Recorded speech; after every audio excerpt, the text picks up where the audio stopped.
Hi everyone, we are Nightmare Narratives and we are here to help you today. I know you will use this video to fall asleep before, so like the video and subscribe to the channel. Also, where are you from and what time are you watching? Now get comfortable and relax. It was one of those evenings where everything seemed too quiet. The sun had set, casting an orange glow across the sky, and the house was eerily still. Nora Williams sat on her couch, feet tucked beneath her, as the comforting hum of the television filled the room. Her husband was away on a work trip, and her teenage son, Owen, had just left to spend the weekend at a friend's house. It was the first time in months that Nora had the house entirely to herself. At first, the silence felt peaceful, a rare break from the usual chaos of their busy lives. She relished the thought of having a glass of wine, curling up with a book, and enjoying some well-deserved solitude. But as the minutes ticked by, the silence grew heavier, almost oppressive, like something lingering just out of sight. She tried to shake the feeling, dismissing it as paranoia. After all, the house was old. Creaks and groans were part of its charm. Yet, despite her logical reasoning, Nora couldn't help but feel unsettled. She glanced at her phone. It was barely 8 p.m., but the thought of going upstairs to her bedroom already seemed daunting. That's when she heard it, a distinct sound, like the soft thud of footsteps coming from upstairs. Nora froze, her heart skipping a beat. It wasn't the kind of noise the house typically made. This wasn't the usual creaking of the wooden floorboards or the distant rattle of the pipes. This was deliberate, a measured set of footsteps moving across the hallway above her. Her first instinct was to laugh it off. It's just the house, she told herself, her voice barely above a whisper. But as the footsteps continued, slowly pacing back and forth, the sound became unmistakable. Someone, or something, was walking upstairs. Nora sat up straight, her hand gripping the edge of the couch. She strained to listen, hoping it was all just her imagination playing tricks on her. But the footsteps didn't stop. They grew louder, as if whoever, or whatever, was up there wanted to be heard. Her pulse quickened. She lived in a safe neighborhood. They had an alarm system, and the doors were locked. No one else had a key but her husband and Owen. It wasn't possible that someone was in the house. Was it? Standing up, Nora reached for her phone, her fingers trembling as she dialed her husband. The ringing seemed to stretch on forever before he finally answered. "Hey, what's up?" His voice sounded distant, crackling over the bad connection. "Jake, I think someone's in the house." There was a brief pause. "What do you mean? Did the alarm go off?" "No, but I keep hearing footsteps upstairs. It sounds like someone's walking around." Jake's tone shifted from casual to concerned. "Are you sure? Maybe it's just the house settling. You know how it can be." "I know what I'm hearing," she insisted, her voice shaking. "It sounds like someone's up there." Okay. Don't panic," he said, though his voice held a trace of worry. "Check the cameras. The motion sensors should have picked something up if anyone's inside." Nora nodded, even though he couldn't see her. She pulled up the security app on her phone, her hands fumbling with the buttons. The screen loaded slowly, and for a moment, all she could see was static. Then, the feed came into focus. There was nothing. No movement. No sign of an intruder. "The cameras aren't showing anything," she said, feeling both relieved and more confused. "But I swear, I can still hear it." Jake sighed. "Listen, if you're really worried, call the police. But it's probably just a house making noise." "It's an old place, Nora." "I know," she whispered, her eyes flicking toward the staircase. The footsteps had stopped, but the silence that followed felt even more ominous. "Why don't you just relax? I'm sure it's nothing. Owen's gone for the weekend, so you've got the place to yourself. Enjoy it." Nora forced a smile, even though the unease still lingered. "Yeah, maybe you're right. I'll check in on you later, okay? Don't worry." After hanging up, she stood in the center of the living room, listening intently. The house was silent again, the only sound the faint murmur of the television. She tried to push the fear out of her mind. Maybe it really was just the house. But as the night wore on, Nora found herself glancing up at the ceiling, her ears straining for the faintest noise. The memory of those footsteps weighed heavily on her, an unsettling presence that refused to fade. And then, just as she was about to head upstairs to bed, she heard it again. The soft, unmistakable sound of footsteps, slow, deliberate, and coming from right above her. This time, she couldn't ignore it. With her heart racing, Nora grabbed the nearest object she could find, a heavy flashlight from the kitchen drawer. She stood at the bottom of the staircase, staring up into the darkness that seemed to stretch on forever. Her mind raced with questions. Who, or what, was up there? And why did it only make itself known when she was alone? As she took the first step, the house seemed to grow colder, the air thick with anticipation. Each creak of the stairs echoed through the empty house, as if daring her to keep going. But something told her that what waited at the top of the stairs was far more than just a figment of her imagination. Someone was up there, watching, waiting, and Nora was about to find out exactly what it was.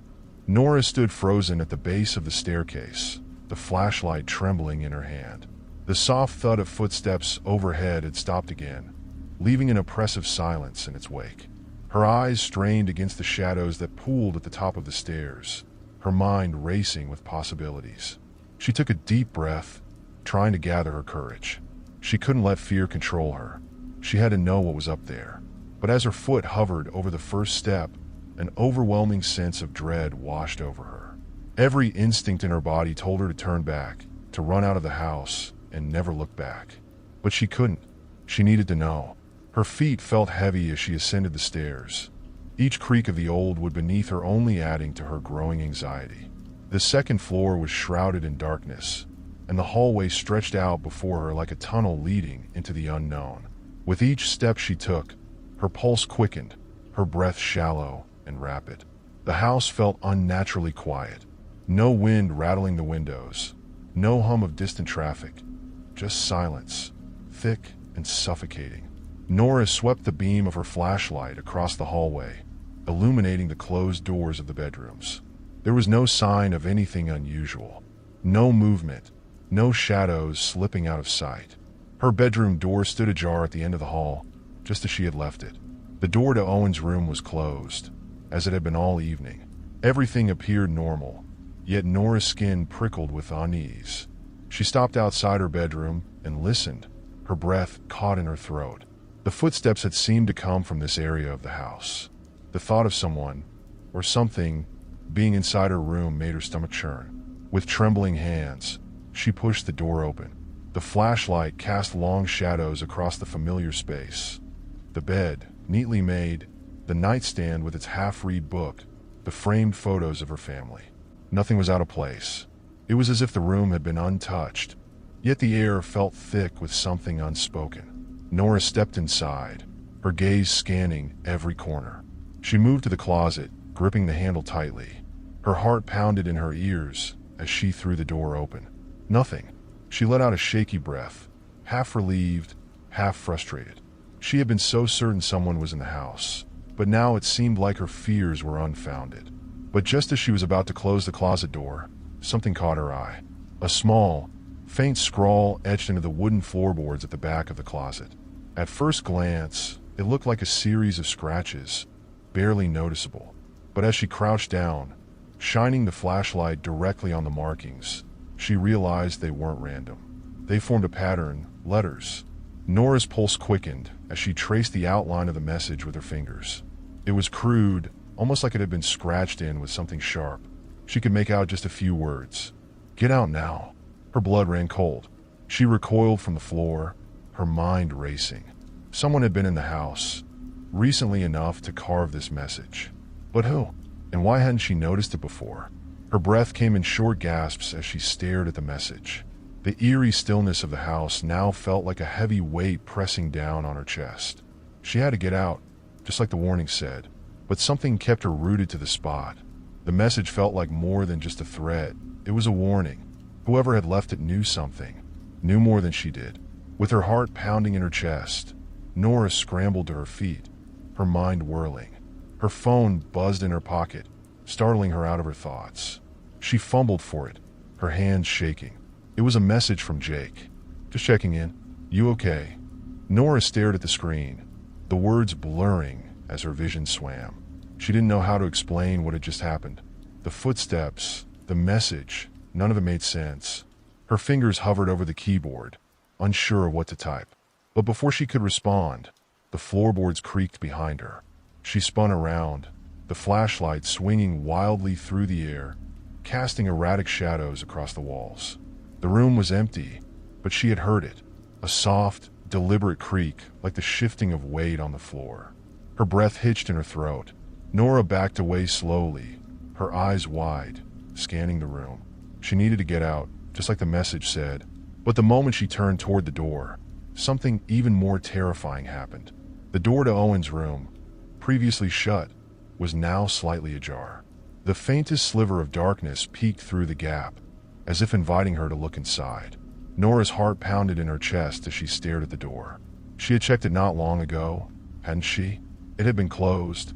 There was no way it could have opened on its own. Her mind raced with possibilities. Was there really someone in the house? Had they been hiding in Owen's room all along? She took a step closer, the beam of the flashlight trembling as it illuminated the darkened gap. Her instincts screamed at her to leave, but curiosity, mixed with fear, drew her closer. She reached out slowly, her hand trembling as it gripped the doorknob. With a soft push, the door creaked open, revealing the darkened interior of her son's room. The bed was neatly made, just as Owen had left it before going to his friend's house. His desk, cluttered with books and papers, sat undisturbed in the corner. Everything appeared normal, except for one thing. The window, which she had sworn was closed, was now wide open. A cold breeze blew in from outside, ruffling the curtains and sending a shiver down Nora's spine. She stepped forward cautiously, her eyes darting to every corner of the room. There was no sign of anyone, no footprints, no evidence of someone entering or leaving. But the feeling of being watched lingered, heavier than ever. Suddenly, a soft thump echoed from the attic above. Nora's heart sank. She hadn't even considered the attic, an old, dusty space they barely used. But now, the sound coming from above her was unmistakable. Something, or someone was up there. The footsteps had moved. Nora stood frozen in Owen's room, her eyes fixed on the ceiling above. The soft thump from the attic reverberated in her mind, growing louder with each second. The house, once her sanctuary, now felt like a living entity, hiding secrets in its dark corners. She had to know what was up there, but the thought of opening the attic door sent a chill down her spine. She took a deep breath, trying to steady her nerves. She couldn't leave this unanswered. Every instinct told her to walk away, to leave the house and call someone for help. But if there was someone, or something, hiding in her attic, she had to confront it now. Slowly, she made her way back into the hallway, her heart pounding in her chest. The narrow wooden staircase that led up to the attic was just around the corner. The air in the hallway felt heavier, as if the house itself was watching her every move. She could feel a subtle change in the atmosphere, a thickening tension that pressed down on her with each step she took. As she approached the small attic door, she hesitated. The pull-down ladder hung from the ceiling like an invitation to a nightmare. She reached for the cord, her fingers brushing against the rough rope, but she hesitated, her breath shaky. Her phone buzzed again in her pocket, breaking the silence. Startled, she fumbled for it. Another message from Jake. "Are you sure everything's okay? I'm getting worried." Nora stared at the screen for a moment. She didn't want to worry him, but she also didn't want to go through this alone. Her fingers hovered over the keyboard, unsure of what to type. Finally, she responded, "I think someone's in the attic." The reply came almost instantly. "What? Call the police. Don't go up there." She knew Jake was right. She should call the authorities and let them handle it. But something inside her rebelled against the idea. She needed to see for herself what was up there. Maybe it wasn't a person. Maybe it was something else entirely, something more sinister. With a deep breath, she tugged on the cord, and the attic ladder creaked as it descended. The sound echoed through the silent house, each groan of the wood making her heart race. She shone her flashlight up into the dark opening, but the beam barely penetrated the thick shadows above. Nora stared into the abyss for a long moment, every muscle in her body tense. She could feel the weight of the unknown pressing down on her, urging her to turn back. But she was already in too deep. Whatever was up there, she had to face it. Slowly, she climbed the ladder, the wooden rungs creaking under her weight. The air grew colder as she ascended, and a musty, Old smell filled her nose, dust and decay, like the room hadn't been disturbed in years. As her head cleared the edge of the attic, she swept the flashlight around the space, revealing the cluttered mess of old boxes, forgotten furniture, and stacks of magazines. At first glance, it seemed like nothing was out of the ordinary. But then, something caught her eye. In the far corner of the attic, half hidden in shadow, was a large, old trunk she didn't recognize. It was covered in dust, its metal edges rusted with age. It didn't belong to her or Owen, and she had never seen it before. Her heart pounded as she carefully stepped onto the attic floor, the creaking boards beneath her feet sending small clouds of dust into the air.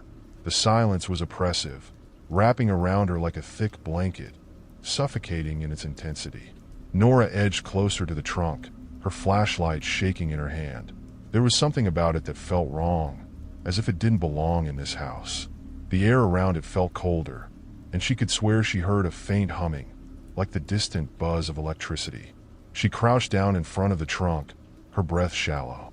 The lock on it was old and rusted, but it didn't seem to be holding the lid shut. With a shaky hand, she reached out and gripped the edge of the lid. She hesitated for a moment, her mind screaming at her to stop, but then she pulled it open. The inside of the trunk was filled with old, yellowed papers and what looked like photographs. Nora sifted through them, her fingers trembling. The photographs were old, black and white, and they depicted people she didn't recognize. But one image made her freeze. It was a photo of a family standing in front of a house. Her house. The house looked slightly different, older, but it was unmistakably the same building. The people in the photo weren't her, or anyone she knew. A man, a woman, and two children stood in front of the house, their faces blank, their eyes dark. Nora's heart raced as she flipped through the other photos. More images of the same family appeared, all in different parts of the house. But the last photo made her blood run cold. It was a picture of her bedroom, taken from the corner of the room, near the closet. The bed was neatly made, just as it had been when she first entered the room earlier that night. But there was something wrong in the photo. A shadowy figure stood beside the bed. Nora's breath caught in her throat. The figure was indistinct, its features blurred as if it wasn't entirely solid. But it was unmistakably there, looming over the bed, watching. She dropped the photo, her hands shaking. A wave of nausea hit her as the reality of the situation sank in. Someone or something had been in her room, watching her. But how long had it been there? And where was it now? Suddenly, the thump from above came again, louder this time. Her heart leaped into her throat as she realized the sound wasn't coming from the attic floor. It was coming from the roof. Nora scrambled to her feet, her breath coming in ragged gasps.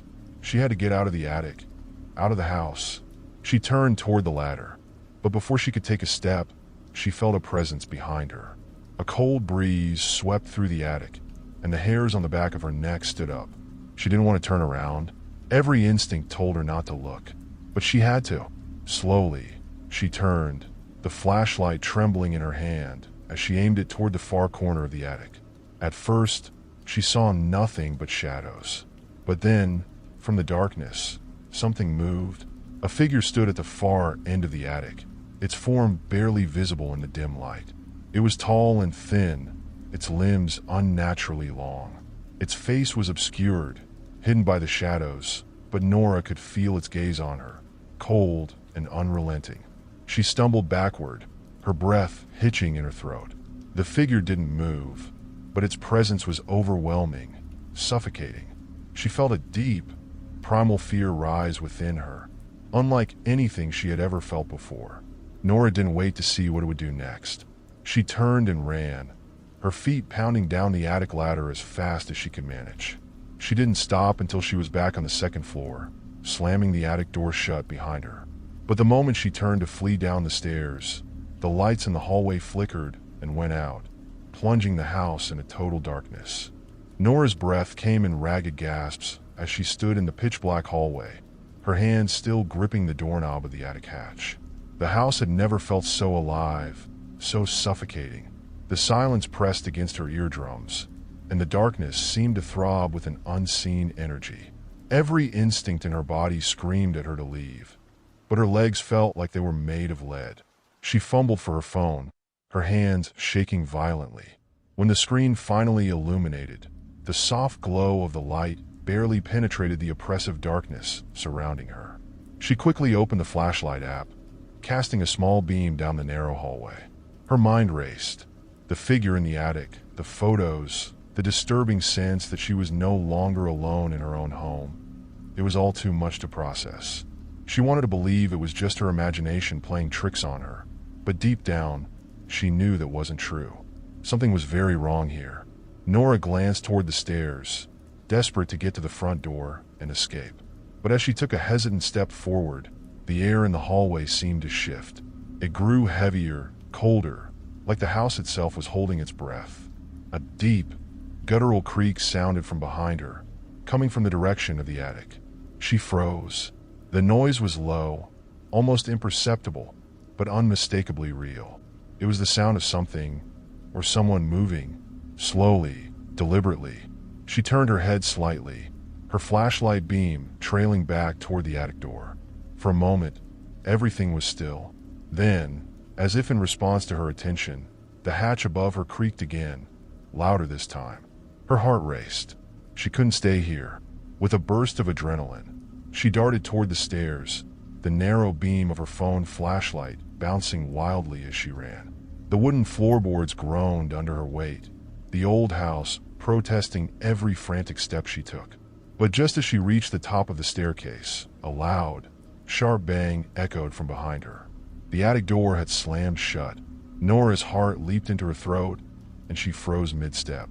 She spun around, her phone light casting eerie shadows along the walls. The silence that followed was deafening. Her mind reeled, trying to make sense of what was happening, but there was no logical explanation for this. She was living in a nightmare. Her phone buzzed in her hand, breaking the suffocating quiet. "Jake, pick up. Please pick up." His voice was panicked. "Jake," she whispered, her voice shaking. "Something's in the house. I saw." She hesitated, unsure of how to explain the impossible. "I saw something in the attic. I don't know what it is, but it's real. Get out of the house now." Jake's voice was urgent. "I'm coming over, but you need to leave right now." Nora's eyes darted to the front door at the bottom of the stairs. She could make it if she just ran, but as she took the first step down, the floorboards above her groaned again. This time it was louder, closer. Whatever was in the attic was moving toward her. She bolted down the stairs, her phone shaking in her hand as she clutched it tightly. The hallway below was dark, but the front door was just ahead. She reached it, her fingers fumbling with the deadbolt. But as she struggled to turn the lock, a cold gust of air swept through the house, slamming the door shut in front of her. Nora let out a small gasp, stumbling back from the door. Her hand was trembling as she tried to twist the knob again, but it wouldn't budge. It was as if the house itself was trapping her inside, refusing to let her leave. She turned around, her back pressed against the door, her flashlight scanning the room. Everything looked the same, her familiar living room, the quiet furniture, but it felt wrong. The air was thick, oppressive, and she could feel an unseen presence looming in the shadows. Then, from the top of the stairs, she heard it. Footsteps, slow, deliberate, and impossibly heavy. Each step echoed through the house, growing louder as they descended. Nora's heart pounded in her chest, her breath coming in shallow, panicked bursts. She wanted to scream, to run, but her body was frozen in place. The footsteps reached the bottom of the staircase, and she saw the shadow. It was tall, unnaturally so, its form distorted by the dim light. The figure stood at the edge of the hallway, just out of reach of her flashlight beam, but she could feel its gaze on her, cold, calculating. For a moment, neither of them moved. Nora's mind raced, trying to understand what she was seeing. It couldn't be real.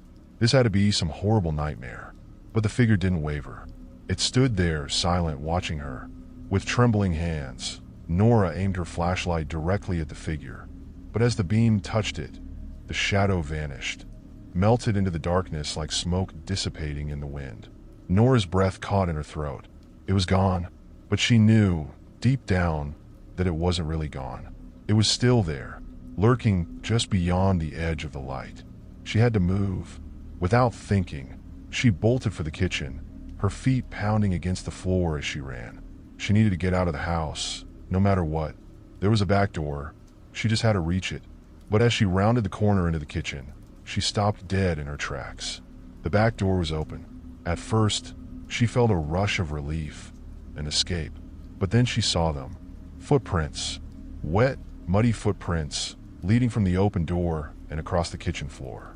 They were large, far too large to be hers, and they led toward the hallway, toward where she had just come from. Her stomach twisted with fear. Someone, or something, had been inside the house before she even realized it. Nora's mind screamed at her to run, to get out while she still could, but her legs refused to move. The fear had paralyzed her, rooting her to the spot. All she could do was stare at the footprints, her heart pounding in her chest, her breath coming in ragged gasps. Behind her, the sound of footsteps began again, slow, deliberate, and getting closer. Nora stood frozen in the kitchen, her eyes fixed on the muddy footprints. The realization that someone had been inside, moving silently through her house while she was unaware, sent a chill down her spine. She could hear her own breathing, sharp and shallow, as her heart raced uncontrollably. Her gaze followed the footprints back toward the hallway, where they seemed to vanish into the shadows. A thick silence blanketed the house once more, but it felt heavier now, as if the walls themselves were holding their breath. Every second stretched into an eternity as Nora waited, bracing herself for what might come next. The sound of footsteps, the ones that had been so clear and terrifying before, had stopped. There was no more creaking, no more groaning from the old wooden floors. But the silence wasn't comforting. It was as if the unseen presence was still there, waiting for her to make a move. Nora's phone buzzed in her hand again, and she jumped, startled by the sudden noise. Jake. She had forgotten he was still on the line, his voice growing frantic in her ear. Nora, are you there? What's happening? Did you get out? Her voice came out as a shaky whisper. The door, it slammed shut. There's someone or something in the house with me, Jake. I can't get out. Stay calm, he urged, though his own voice wavered with fear. I'm almost there. Don't do anything rash. Just stay somewhere safe until I arrive. Safe. That word felt hollow, meaningless in this moment. There was nowhere in the house that felt safe now. Nora's eyes darted back to the back door, still ajar. The cold night air drifted in, causing the curtains to flutter faintly. For a moment, she considered bolting for it, running as fast as she could out into the yard, but something held her back. The footprints leading into the house, the ones that seemed to emerge from the darkness, felt like a warning. There was no telling what was waiting outside, and yet, staying inside wasn't an option either. She couldn't stay trapped here with whatever malevolent force was lurking just beyond the shadows. Slowly, she edged her way toward the back door, her phone's flashlight illuminating the kitchen in brief, shaky arcs. The open door creaked slightly as the wind pushed against it, and the air outside felt thick with moisture. Nora hesitated, her hand hovering over the doorframe. Just one step, and she could be free of this nightmare. But before she could move, she heard it. A whisper. It was faint, barely audible, like the rustling of leaves in the distance, but unmistakable. Someone, or something, was whispering her name. Nora. The sound came from the hallway behind her, from the direction of the attic stairs. Her blood ran cold, and her muscles tensed in pure terror. She whirled around, pointing her flashlight into the darkened hallway, but there was nothing. Just the empty space, the shadowy outline of the stairwell, and the yawning blackness of the attic door at the top. But the whisper came again, louder this time. Nora, come. She staggered backward, her pulse racing. The voice was soft, coaxing, but there was something sinister in it, something that made her skin crawl. It was a voice she didn't recognize, low and raspy, like the voice of someone who hadn't spoken in years. Nora turned and ran for the back door, her heart pounding in her ears. She barely registered the cold air hitting her face as she stumbled out into the yard, slamming the door behind her. The night felt oppressive, the wind carrying a strange, unsettling chill that clung to her skin. Her feet pounded against the grass as she ran toward the street, the dim glow of streetlights barely visible through the fog that had begun to roll in. She didn't stop running until she reached the edge of her property, her breath coming in frantic, ragged gasps. Only then did she turn around, her body trembling, to look back at the house. It stood there, dark and still, as if nothing had happened. The windows were black, the curtains drawn, and the only sound was the rustling of the wind through the trees. From the outside, it looked like any other quiet suburban home, safe, normal. But Nora knew better now. Her phone buzzed again, and she quickly answered it, her voice shaking. "Jake, where are you? I can't. I'm turning onto your street now." He cut her off, sounding breathless. "I'll be there in 30 seconds. Just hang on." She turned her gaze back toward the road, relief flooding through her as she saw Jake's headlights approaching in the distance. She could finally escape this nightmare, at least for a while. But as she waited, something caught her eye, movement in one of the upstairs windows. A shadow. It flickered briefly, barely noticeable, but unmistakably there. Someone, or something, was watching her from inside the house. From her bedroom window, Nora's stomach twisted with fear, her mind racing with dread. She had left the house. She had gone out, but the presence, it was still there. And now, it was watching her from the very place she had felt safest. The lights of Jake's car cut through the fog as he pulled up to the curb, his tires screeching slightly as he came to a stop. He jumped out of the car and ran to her side, his face pale with worry. "Nora, are you okay? What happened?" he asked, his eyes searching her face for answers. But Nora couldn't speak. She just stared at the house, her eyes fixed on the bedroom window. The shadow was gone now, but she knew, deep in her gut, that it hadn't left. It was still there, waiting for her. I don't know," she finally whispered, her voice trembling. "Something's in the house, Jake. It's been watching me." Jake glanced at the house, frowning. "Are you sure? There's no one in there, Nora. The house looks empty." But Nora shook her head, her eyes wide with fear. "No, Jake. It's not empty. It's never been empty." Jake looked at Nora. Concern etched across his face as he tried to grasp what had happened inside her home. But Nora couldn't stop staring at the house. Even though Jake was right next to her, even though she had made it outside, something about the house felt alive. It watched, waited, and hungered for her to return. "Are you sure you weren't just imagining it?" Jake's voice was calm, but there was a hint of doubt. Nora turned to him, her voice coming out in a shaky whisper. "I'm telling you, Jake, something is in there. I heard it, my name. It whispered my name. It was upstairs, in the attic, and now it's watching me from my own room." Jake ran a hand through his hair, glancing nervously toward the dark house. The silence between them grew, thick with the weight of unspoken fear. "Okay," he finally said, his voice steadying. "Let's go inside together. We'll check the attic, the whole house, and see if anyone's there. If it makes you feel better, I'll even call the police." Nora's heart skipped a beat at the thought of going back in. Every fiber of her being screamed at her not to go, not to step foot in that house again. But Jake's presence made her feel a little braver, a little less alone. If anyone could help her, it was him. And deep down, she knew she needed to confront whatever was lurking in her home. Reluctantly, she nodded. "Okay, but we don't stay long." Jake wrapped an arm around her shoulders, giving her a reassuring squeeze before they both headed toward the front door. The fog was still thick, swirling around them like ghostly tendrils as they approached the house. Nora couldn't shake the feeling that they were walking into a trap, that the house itself was drawing them in. The moment they stepped inside, the air felt different, heavier, colder, as if the walls were pressing in on them. The dim light from the street lamps outside barely illuminated the hallway, casting eerie shadows on the walls. Jake clicked on his phone's flashlight, and the beam cut through the darkness, sweeping across the living room. Nothing seemed out of place, yet Nora's heart raced. She couldn't shake the feeling that they were being watched.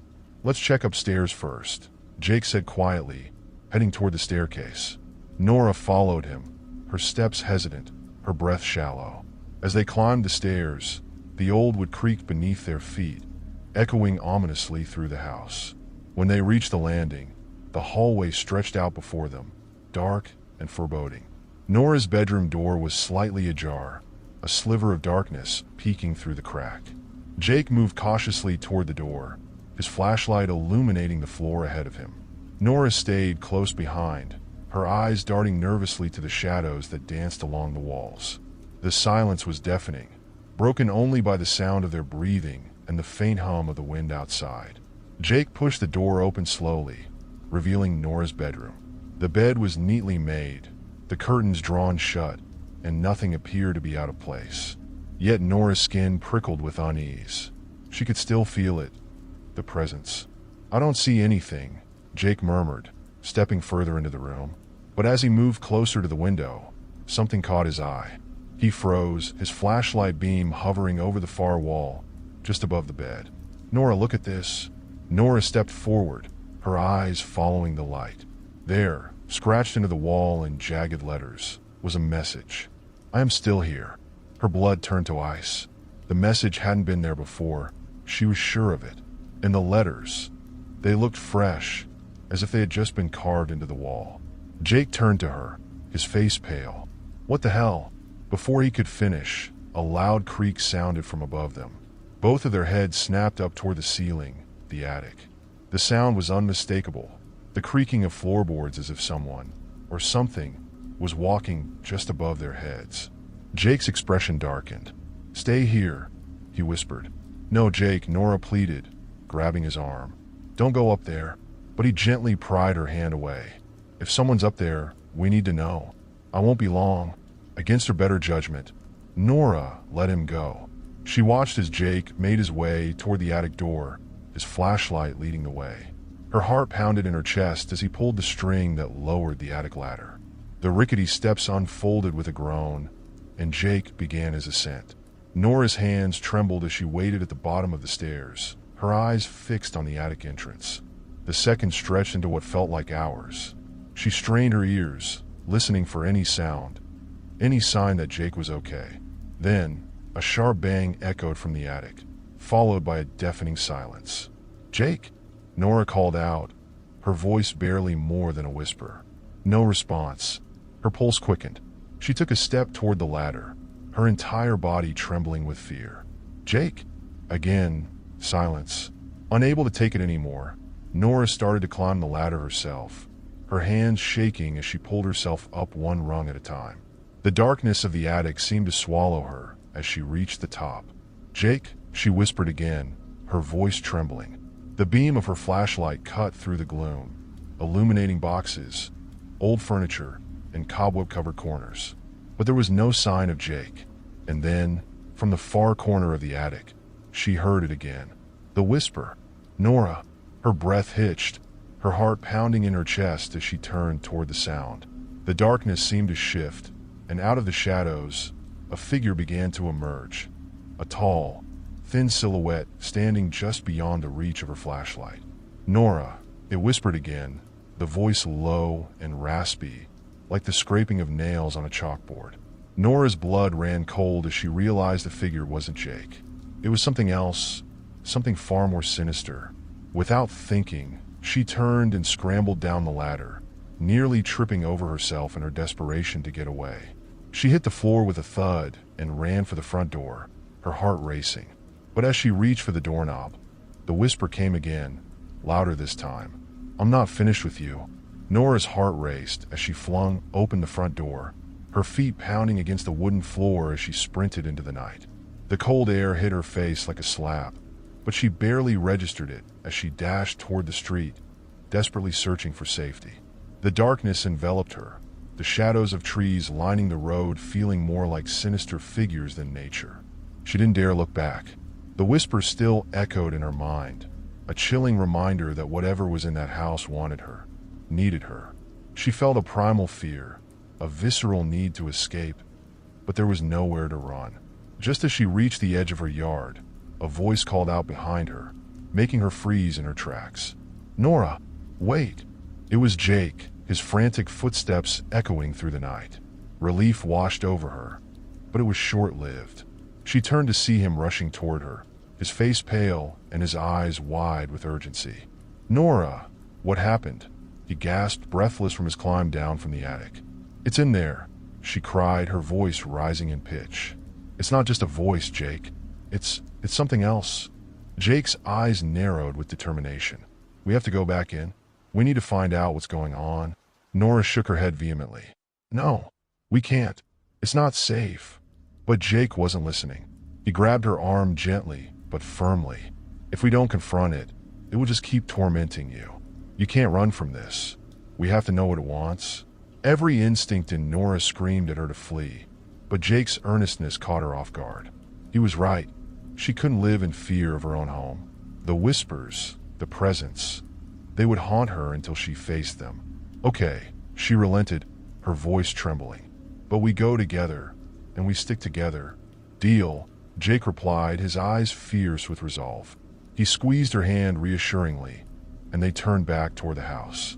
The closer they got, the more the atmosphere shifted. The weight of the house pressed down on them, heavy with an almost tangible menace. As they stepped inside, the door creaked ominously behind them, sealing them in once more. Stay close, Jake murmured, flicking on his phone's flashlight again. The beam cut through the darkness, illuminating the familiar yet ominous surroundings. They moved cautiously through the living room and up the stairs, each step echoing unnaturally in the silence. Nora's heart pounded in her chest, each beat a reminder of the danger that lurked within. As they reached the landing, the air grew colder, more oppressive. They turned toward Nora's bedroom, where the door hung slightly ajar. The message scratched into the wall pulsed in her mind like a heartbeat. Let's go, Jake whispered, pushing the door open slowly. Inside, nothing had changed. The bed was still made, the curtains still drawn, but the atmosphere felt charged, electric with tension. Nora's eyes were drawn to the wall where the message was etched, and she stepped forward, compelled by an unseen force. I am still here. The words seemed to vibrate in the air, sending a shiver down her spine. She glanced back at Jake, who stood near the doorway, uncertainty etched on his face. We need to confront it, she said, trying to muster courage. Whatever is here, we can't let it control us. Jake nodded, stepping beside her. What do you want to say? Nora took a deep breath, the words tumbling out in a rush. Why are you doing this? What do you want from me? Silence hung thick in the air, and for a moment, Nora thought she'd imagined everything. But then, the shadows in the room seemed to shift, and she heard it again, a whisper, almost imperceptible, yet unmistakably close. You're mine. The cold chill crept back, wrapping around her like a suffocating blanket. What does that mean? She shouted, her voice trembling with fear and anger. Suddenly, the temperature in the room plummeted, and Nora's breath turned to mist before her eyes. Jake's flashlight flickered, casting erratic shadows across the walls, and in that moment, the shadows coalesced, taking shape. A figure emerged from the darkness, a tall, ghostly form with hollow eyes that glimmered in the dim light. The figure was shrouded in an ethereal glow, its features indistinguishable but exuding a palpable sense of dread. Why do you haunt me? Nora demanded, her voice shaky but fierce. What do you want? The figure raised an arm slowly, pointing directly at her. The air crackled with energy, and Nora felt an overwhelming surge of emotion, a blend of sorrow, anger, and a deep sense of longing. The whisper grew louder, echoing around her. Find me? What do you mean? Nora asked, desperation creeping into her voice. The figure flickered, as if struggling to hold its form. Find me, before it's too late. Nora exchanged a glance with Jake, who looked equally confused but resolute. How? What do you want us to do? But before she could finish her sentence, the figure dissolved into the shadows, leaving behind an eerie silence. Nora, Jake called, stepping closer to her. Are you okay? I think it wants us to find something. Something it left behind, Nora said, her mind racing. Then we need to figure out what that is, Jake replied, determination lighting his features. We can't let it take control of you. Nora nodded, her fear morphing into resolve. She would confront this haunting, unravel the mystery that had gripped her life since the moment she had moved in. The two of them began searching the room, moving furniture and digging through boxes. Nora's heart raced as she glanced toward the wall where the message had been scratched. What did it all mean? After several minutes of frantic searching, Jake stopped, his eyes widening as he unearthed a small, dusty box from under the bed. It was old, covered in a layer of grime that suggested it hadn't been touched in years. "Nora, look at this," he exclaimed. With trembling hands, Nora took the box from him. It felt heavy, almost pulsating with energy. She hesitated for a moment, then opened the lid slowly. Inside lay an assortment of old photographs and letters, yellowed with age, each one tinged with a sense of history. As she sifted through the contents, one photograph caught her eye. A picture of a young girl standing in front of the very house they were in, a smile on her face. But as Nora examined it closely, a chill ran down her spine. The girl looked strikingly familiar, as if she were staring back at her. Jake leaned in closer, his voice low. "Is that you?" Nora shook her head, bewildered. "No, it can't be. I've never lived here before." "But look at her eyes, the way she smiles. It's like looking in a mirror," Jake said, a hint of concern lacing his tone. Nora's mind raced as she continued to sift through the photographs. Each one held a fragment of the past, hints of a life once lived within these walls. But the deeper she dug, the more unsettled she became. Finally, she found a letter tucked away in the corner of the box, its ink faded but still legible. She unfolded it carefully, her heart pounding as she began to read. "To whoever finds this letter, I am sorry. I never meant to cause you pain. I'm trapped in this house, unable to leave. I thought I could find peace, but the darkness keeps pulling me back.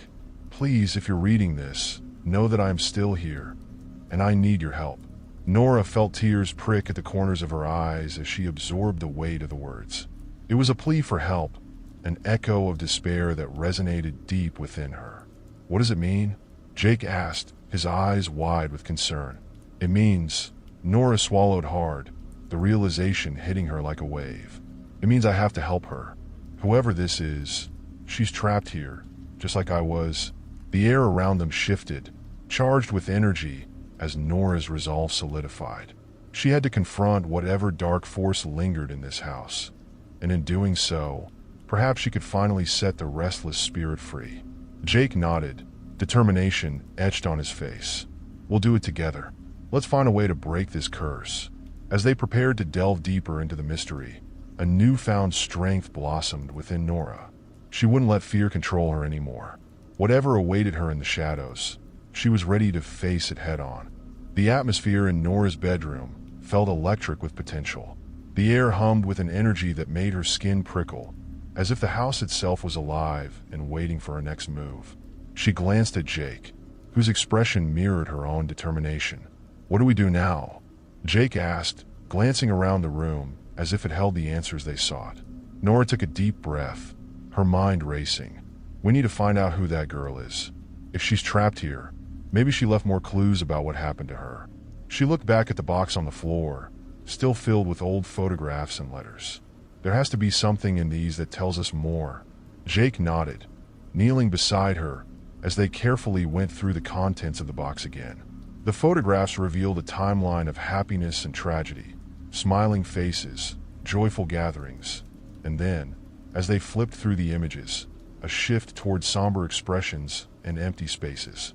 As they sorted through the letters, one stood out, addressed in an elegant script. Nora opened it carefully, the paper brittle and yellowed. "Dear Clara, I'm sorry I haven't been able to see you. The house feels different now. It's as if it's holding its breath, waiting for something to happen. Mother is worried, and I think she's right to be. Something isn't right, and I fear for you. Please take care of yourself. And if you need me, I'm always here." Nora's heart raced as she read the name. Clara. "This must be the girl," she said, her voice barely above a whisper. "She must have lived here." Jake leaned in closer, his curiosity piqued. "And if she lived here, then maybe she knows what happened. We need to find out who she was. Maybe her family left something behind," Nora suggested, the gears in her mind turning. "We should search the house for any more clues. If Clara left something, it might be in the attic, or maybe somewhere in the basement." "Let's check the attic first," Jake replied, standing up and glancing toward the door. "It's where all the strange things seem to happen." With renewed determination, they made their way back through the house, retracing their steps as they headed toward the attic. Each creak of the floorboards beneath their feet felt amplified in the silence, a reminder of the house's age and its secrets. When they reached the attic door, Nora hesitated, a wave of anxiety washing over her. The last time they had been here, she had felt the presence looming behind her, an entity that had made her blood run cold. "Are you ready?" Jake asked, noticing her hesitation. Nora took a deep breath and nodded. "Yeah, we can do this." With that, Jake opened the door, and they stepped into the attic. The air was musty, filled with the scent of dust and forgotten memories. Boxes piled high, cobwebs draped over old furniture, and a single window allowed slivers of moonlight to stream in, illuminating the chaos within. They began sifting through the boxes, searching for anything related to Clara. Nora's heart raced with anticipation and fear as she rummaged through old clothes, dusty books, and trinkets that seemed to tell the stories of lives once lived. "Look at this," Jake called, holding up a faded scrapbook. Its cover was worn and tattered, but it appeared to be filled with memories. "Open it," Nora urged, her excitement palpable. Jake carefully opened the scrapbook, revealing a collection of photographs, letters, and pressed flowers. As they flipped through the pages, Nora felt a strange connection to the girl in the images. Clara seemed vibrant and full of life, her smile bright and infectious. "Here," Jake exclaimed, pointing to a page adorned with a photograph of Clara standing with a group of friends. They were all smiling, but Clara's expression seemed to hold a hint of sadness. "What's that?"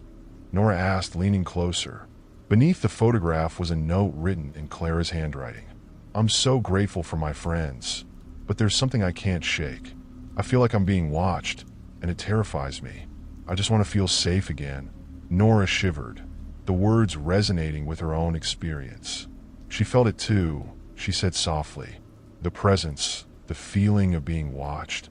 As they continued to sift through the scrapbook, they found more entries reflecting Clara's fears and confusion. The last entry, however, struck Nora like a lightning bolt. "If anyone finds this, I'm sorry. I think I'm losing my mind. I feel like I'm being pulled into something dark, and I don't know how to escape.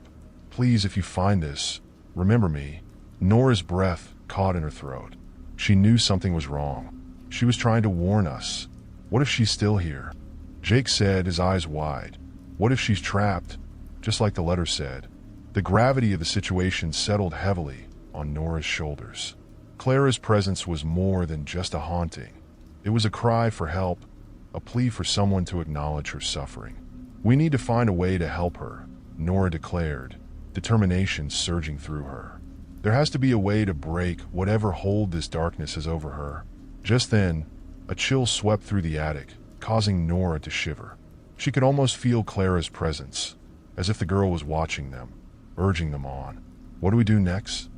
Jake asked, his voice filled with urgency. Nora glanced around the attic, her gaze falling on a large trunk in the corner, half hidden beneath a pile of blankets. "Let's check that trunk. It might have something important inside." They hurried over, and Jake helped Nora pry the trunk open. Inside lay a jumble of old clothes, faded photographs, and a collection of small trinkets. As they dug deeper, Nora's fingers brushed against something cold and metallic. "What's this?" she murmured, pulling out a delicate silver locket. It was tarnished with age, but it shimmered faintly in the dim light. "Open it," Jake encouraged, his eyes fixed on the locket. Nora carefully unclasped it, revealing two tiny photographs inside, one of Clara as a child and the other of a man she didn't recognize. The man looked serious, almost grim, and something about his expression sent a shiver down Nora's spine. "Who is he?" Jake wondered aloud, examining the photo. "I don't know," Nora replied, her mind racing. "But we need to find out. He could be connected to what happened to Clara." As they set the locket aside, Nora noticed something else nestled at the bottom of the trunk. A small, weathered journal. Its cover was cracked and worn, but the pages were intact. With trembling hands, she pulled it out and began to flip through it. The handwriting inside was tight and hurried, filled with frantic scrawls that reflected Clara's spiraling thoughts. "I can hear it again. The whispers. They won't leave me alone. I can't sleep. I can't think. It's like they're trying to take me. Nora felt a knot form in her stomach. The deeper they dug, the more it seemed that Clara had been caught in a sinister web, drawn into something she couldn't escape. The journal continued, detailing Clara's growing fear and despair. I think it's coming for me. I've seen it in the shadows, lurking, waiting. I don't know what it wants, but I feel its hunger. If I don't find a way to stop it, I don't know what will happen. Nora's heart raced as she read the chilling words. Clara had been fighting against an unseen force, and it was clear that whatever haunted this house was powerful. Jake, we have to do something, Nora urged, her voice rising with urgency. We can't let her continue to suffer like this. We need to find out how to help her, how to put her spirit to rest. Let's look for more clues, Jake suggested, his eyes scanning the attic for anything that might help. Maybe there's a way to banish whatever is holding her here. As they resumed their search, Nora felt the weight of responsibility settle on her shoulders. Clara's fate now intertwined with hers, and she was determined to find a way to break the cycle of fear that had haunted both of them. Let's split up, Jake proposed. We'll cover more ground that way. Okay, Nora agreed, her heart pounding. But stay within earshot, just in case. They both began searching through the attic, moving boxes and inspecting every corner. Nora felt an undercurrent of fear as she moved deeper into the shadows, but she pushed through, focused on the task at hand. Then, out of the corner of her eye, she spotted something glimmering in the dark. She turned to see a small, ornate mirror tucked away on a shelf, its surface covered in dust. Curious, she approached it, wiping the grime away to reveal a beautiful frame, intricately designed. But as she looked into the mirror, her breath hitched in her throat. Instead of her own reflection, she saw Clara standing behind her, her expression a mixture of fear and longing. Nora gasped, stumbling backward as the vision faded. Jake, she called, her voice shaking. You need to see this. Jake rushed over, concern etched on his face. What happened? I saw her in the mirror, Nora breathed, still reeling from the experience. Clara was right there. What do you think it means? Jake asked, glancing at the mirror. I think it's a portal, Nora replied, her mind racing with possibilities. Maybe she's trying to communicate with us. Then we need to use it to find out what happened, Jake suggested, his voice filled with resolve. But how? Nora contemplated the possibilities.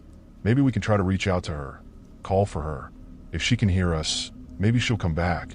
Let's do it, Jake agreed, stepping closer to the mirror. Taking a deep breath, Nora focused her energy, calling out softly, Clara, if you can hear us, we want to help you. We want to know what happened to you. Please show us. For a moment, nothing happened. The mirror remained still, reflecting only the dim light of the attic.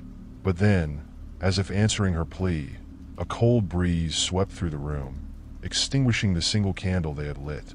Nora felt a wave of dread wash over her as shadows began to swirl around them. The air grew heavy, charged with an energy that made her heart race.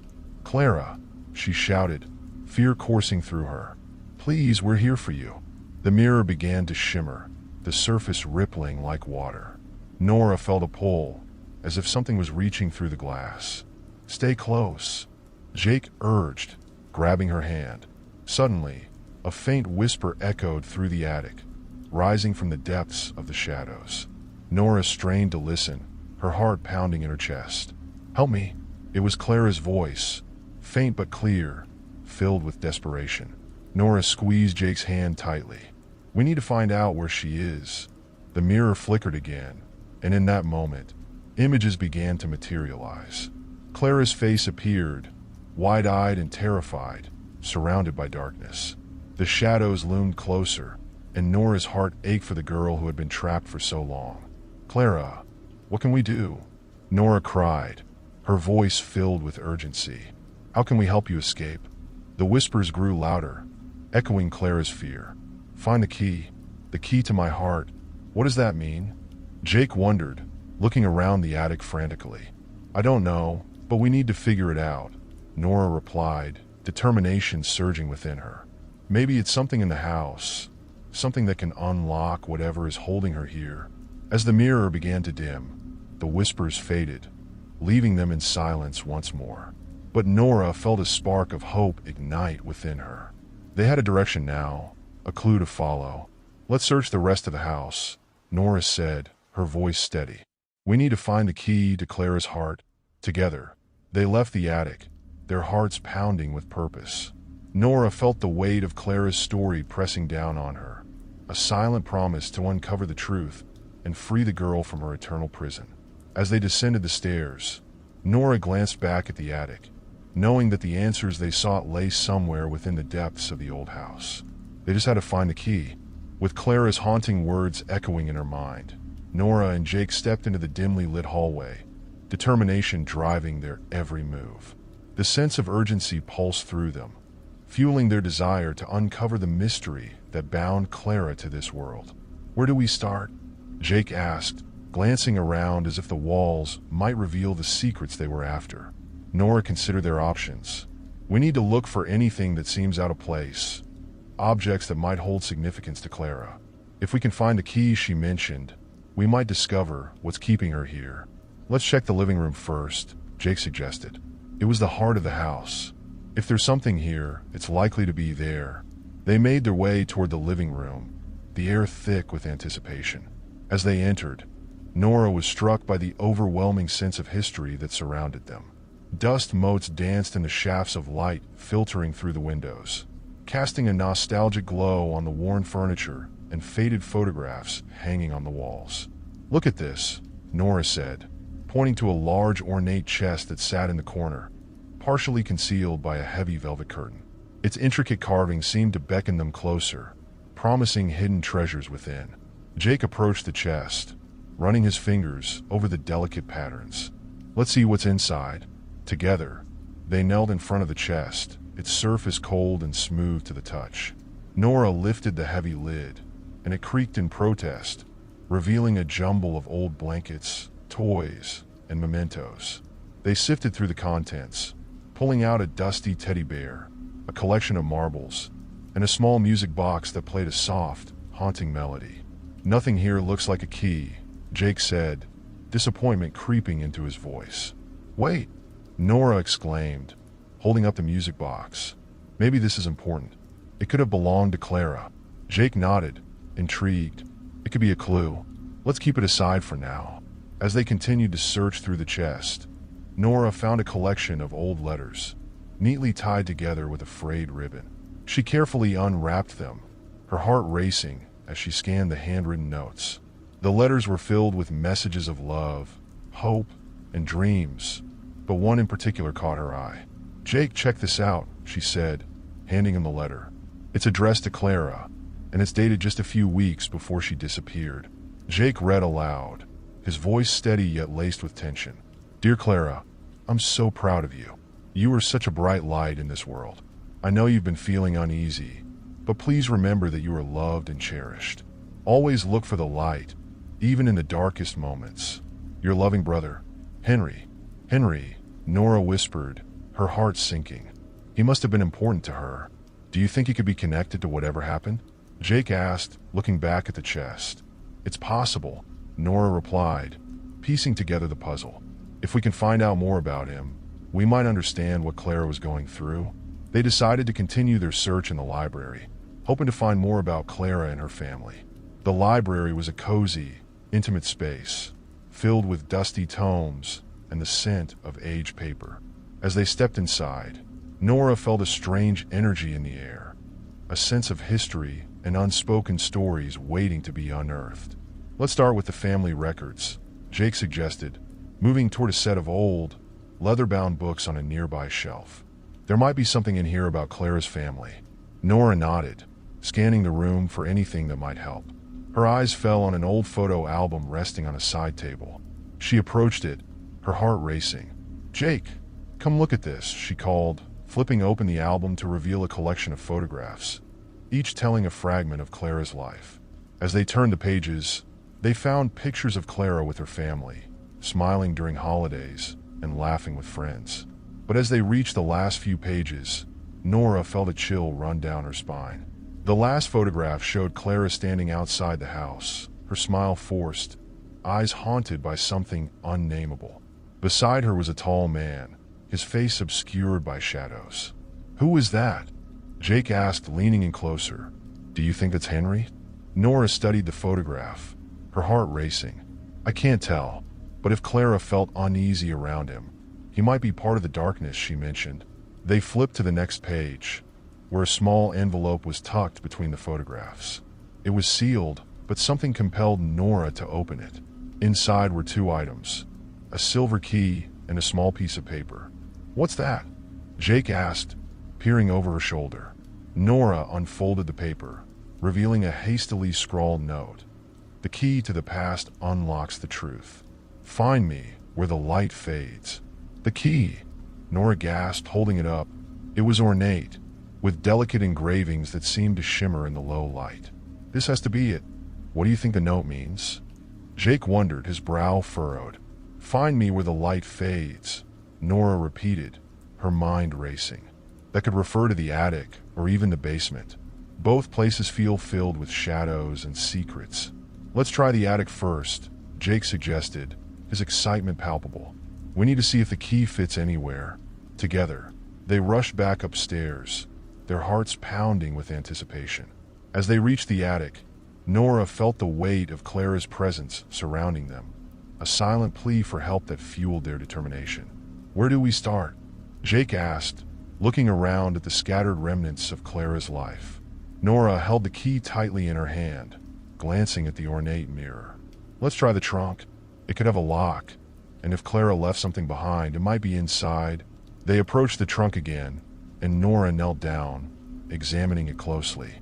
The lock was intricate, adorned with similar engravings as the key. Holding her breath, she inserted the key and turned it gently. With a satisfying click, the lock released, and Nora opened the trunk. Inside, they found the same assortment of belongings, but now they also noticed a hidden compartment beneath the other items. "Look," Jake pointed, excitement coursing through him. "There's something else down there." Nora carefully removed the blankets, revealing a small, wooden box. It was beautifully crafted, with intricate carvings depicting scenes of nature and mythical creatures. "What do you think is inside?" Jake asked, curiosity sparkling in his eyes. "I don't know, but we need to find out," Nora said, her heart racing as she opened the box. Inside lay a collection of small trinkets, seashells, polished stones, and a delicate silver bracelet. At the bottom of the box, there was a folded piece of paper. Nora pulled it out, her hands trembling. As she unfolded it, she recognized Clara's handwriting. "To anyone who finds this, I'm so sorry for what happened. I didn't mean to drag you into this darkness. I was trying to escape, but the shadows won't let me go. The key you hold is not just for the trunk, it's a key to my heart. Please, find my brother Henry. He knows the truth. I'm counting on you." Tears welled in Nora's eyes as she read Clara's heartfelt words. "We have to find Henry," she said, her voice choked with emotion. "He's the missing piece of this puzzle." Jake nodded, determination filling his gaze. "But how do we find him? If he's connected to the darkness, we need to be careful. Let's search the house for any records or anything that might tell us where he went," Nora suggested. "We can't give up now." As they began their search once more, the weight of Clara's story pressed heavily on their shoulders. They were on the brink of uncovering the truth, and they couldn't turn back now. With each step, Nora felt a newfound sense of purpose. She would do whatever it took to help Clara find peace, even if it meant confronting the darkness that had haunted this house for far too long. Together, they would uncover the secrets hidden within its walls, and finally put an end to the suffering that had lingered for decades. "Let's check the basement next," Jake suggested, breaking the heavy silence. "If there's any hint of where Henry might be, it could be down there." Nora took a deep breath, steeling herself for what lay ahead. "Okay, but we need to stick together. Whatever is down there, we can face it as long as we're together." They made their way to the basement door, the dim light from the hallway barely illuminating the ancient wood. Nora's heart pounded as Jake pushed the door open, revealing a narrow staircase that descended into darkness. As they stepped inside, the air grew colder, wrapping around them like a chilling embrace. The wooden stairs creaked ominously beneath their feet as they descended, and Nora felt the weight of the house's history pressing in on them. At the bottom of the stairs, they found themselves in a spacious cellar, filled with shadows and the smell of damp earth. Old wine barrels lined the walls, and in the center stood an old workbench cluttered with dusty tools and forgotten objects. "Let's split up again," Jake suggested, scanning the room for anything that might lead them to Henry. "I'll check the barrels. You look around the workbench." Nora nodded, feeling the energy in the room shift as they began to search. She rummaged through the tools, picking up old hammers and wrenches, but nothing stood out. Suddenly, a faint sound caught her attention. It was a soft tapping, rhythmic and insistent. Nora froze, her heart racing as she strained to listen. The sound seemed to be coming from behind one of the barrels. "Jake," she whispered, urgency lacing her voice. Jake hurried over, his eyes wide with concern. "What is it?" "Listen," Nora urged, pointing toward the source of the sound. They both stood still, ears tuned to the tapping. It was faint but persistent, as if something was trying to break free. "I think there's something behind there," Jake said, moving closer to the barrels. "Help me move them." Together, they pushed aside the barrels, revealing a hidden door nestled in the wall. It was old and weathered, with rusted hinges that had long since forgotten their purpose. "Do you think this leads to something?" Jake asked, excitement mingling with trepidation. "There's only one way to find out," Nora replied, her heart racing as she reached for the doorknob. With a firm grip, she turned it, and the door creaked open, revealing a narrow passage shrouded in darkness. A faint light flickered at the end, casting eerie shadows along the damp walls. "Should we go in?" Jake asked, his voice barely above a whisper. "We have to," Nora said, stepping through the threshold, her determination unwavering. "Clara is counting on us." As they entered the passage, the air grew colder still, wrapping around them like a ghostly shroud. The flickering light ahead beckoned them closer, guiding their steps deeper into the unknown. With each step, Nora felt the weight of the past pressing down on her, a reminder of the darkness that had trapped Clara. They had come too far to turn back now. As they approached the light, Nora's heart raced. She could sense that they were on the verge of uncovering a truth that had been hidden for far too long. Clara's fate, and perhaps Henry's, lay just ahead, waiting to be revealed. What awaited them in that dim passage? Would they find the answers they sought, or would they stumble into a deeper darkness than they could ever imagine? The only way to know was to keep moving forward, driven by the hope that they could bring Clara the peace she so desperately needed. As Nora and Jake ventured deeper into the narrow passage, the flickering light ahead grew stronger, illuminating the rough stone walls that felt damp and cool beneath their fingertips. Every instinct told them to turn back, but Clara's plea echoed in their minds, urging them onward. "Do you think we're close?" Jake asked, glancing back toward the exit, his expression a mix of excitement and fear. "I hope so," Nora replied, determination in her voice. "We need to find out what happened to Clara and her brother." With each step, the sound of their footsteps echoed through the corridor, amplifying the tension that hung thick in the air. The light ahead pulsed rhythmically, casting eerie shadows that danced along the walls, creating an unsettling atmosphere. As they rounded a corner, the passage opened up into a small, dimly lit room. In the center stood a tall, ornate mirror, its frame gilded and decorated with intricate carvings. The surface of the glass shimmered, reflecting the light with an almost ethereal glow. "Whoa," Jake breathed, stepping closer. "This must be the source of the light." Nora approached the mirror, her heart racing as she took in its beauty. But beneath that beauty lay a sense of foreboding, as if the mirror held secrets that were better left buried. "Clara mentioned something about this mirror," Nora said, her voice barely above a whisper. "I think it's connected to her." Jake nodded, his gaze fixed on the mirror. "But how? What does it have to do with her and Henry?" Nora reached out, hesitating for just a moment before placing her hand on the cool surface of the glass. As her fingers made contact, a wave of energy coursed through her, sending a shiver down her spine. The mirror rippled as if it were water, and for a brief moment, she could see flashes of images, Clara laughing, a shadowy figure looming in the background, and then darkness enveloping everything. "Did you see that?" she exclaimed, pulling her hand back. It showed Clara, but there was someone else, someone sinister. "I didn't see anything," Jake said, his brow furrowing. "What was it?" "It was like a memory," Nora replied, her heart pounding. "But there was something lurking in the background. We have to uncover the truth behind it." As she studied the mirror, she noticed a small inscription etched along the bottom. "To find the light, you must confront the shadows." "What do you think it means?" Jake asked, his voice trembling with uncertainty. "I think it's telling us that we have to face whatever is hiding in the darkness. Whatever is keeping Clara trapped," Nora said, her resolve hardening. "We need to unlock the secrets of this mirror." Taking a deep breath, Nora closed her eyes and focused. She envisioned Clara standing before her, pleading for help, and she willed herself to connect with whatever energy the mirror held. "Clara, we're here for you," she whispered.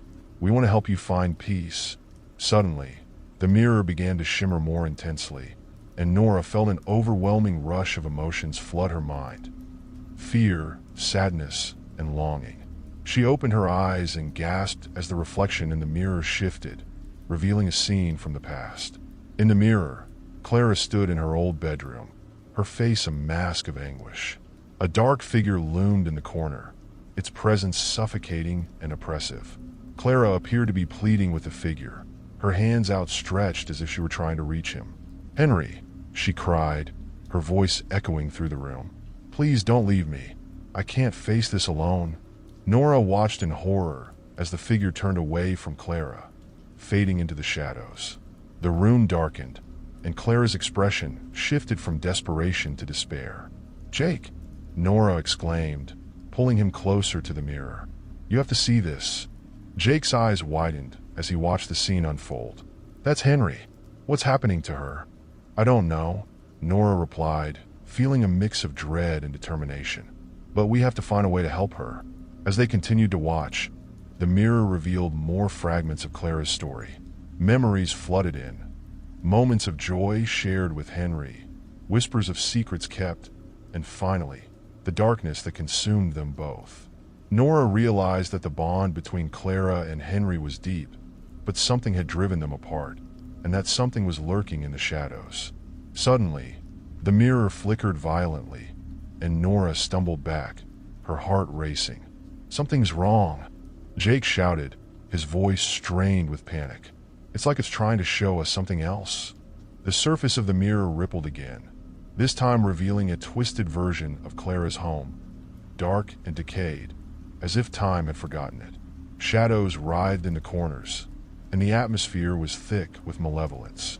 "Clara," Nora called out, reaching toward the mirror. "We're here. We can help you."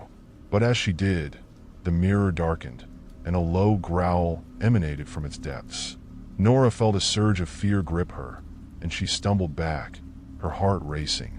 "We need to break this connection," Jake urged, pulling her away from the mirror. "Whatever that is, it's dangerous." "No," Nora insisted, shaking her head. "We can't give up on Clara. She needs us." "But how do we confront the darkness?" Jake asked, fear creeping into his voice. "What if it tries to hurt us?" Nora took a deep breath, her determination unwavering. "We have to confront our fears. If we're going to help Clara, we must face whatever this darkness is. She deserves that much." "Okay," Jake agreed, though uncertainty lingered in his eyes. "But we have to be careful." With renewed resolve, they approached the mirror once more. Nora placed her hand on its surface, feeling the energy thrumming beneath her fingertips. She focused on Clara, channeling her energy into the mirror. "Clara," she called out, her voice steady. "We're here to help you. We're not afraid of the shadows." As she spoke, the mirror began to glow, the darkness receding slightly. She could feel Clara's presence, a flicker of hope amidst the despair.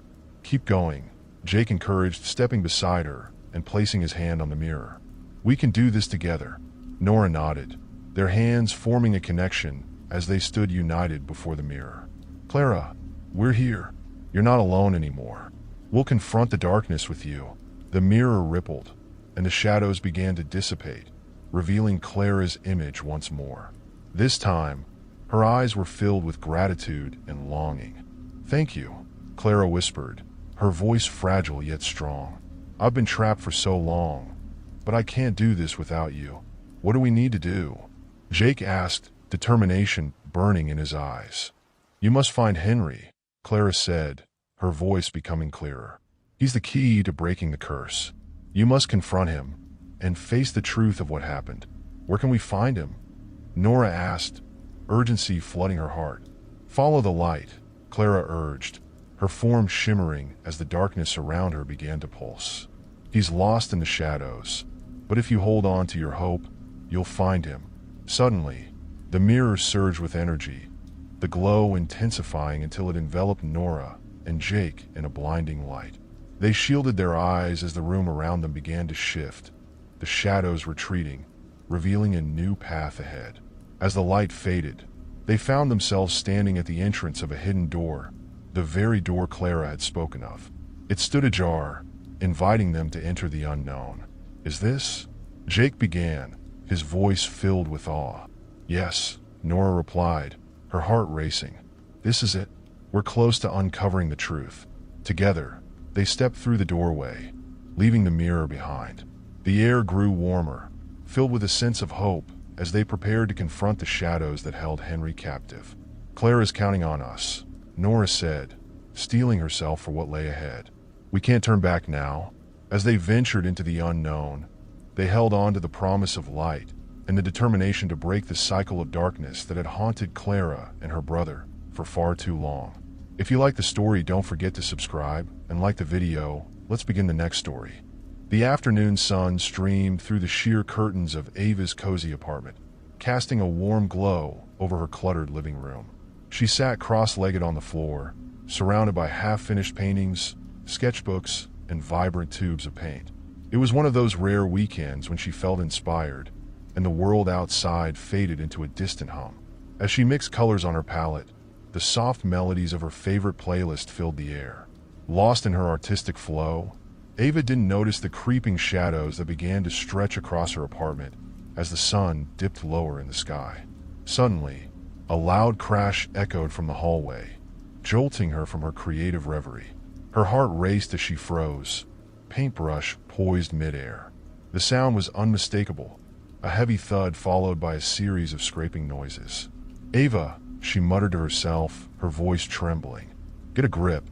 It's probably just the neighbors again." But deep down, she knew it was unlikely. The sounds continued, growing louder, and her mind began to race.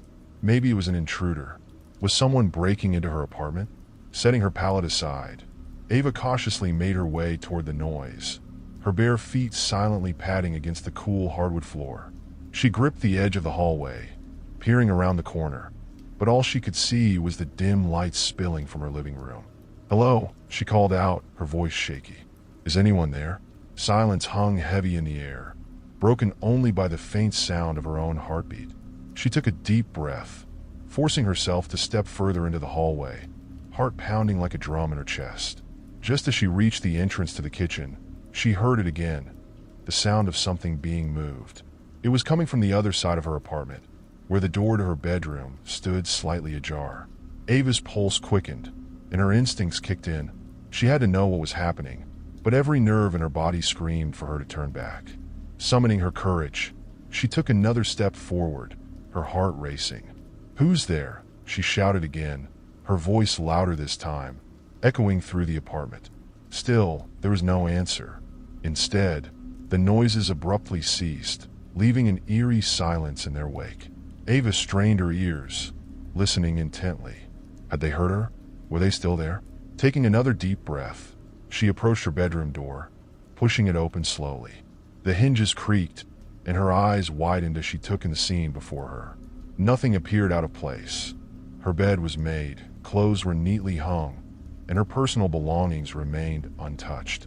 But that was what made her uneasy. If someone had broken in, surely there would be some sign of chaos, some evidence of the intrusion. She stepped inside, scanning the room for anything unusual.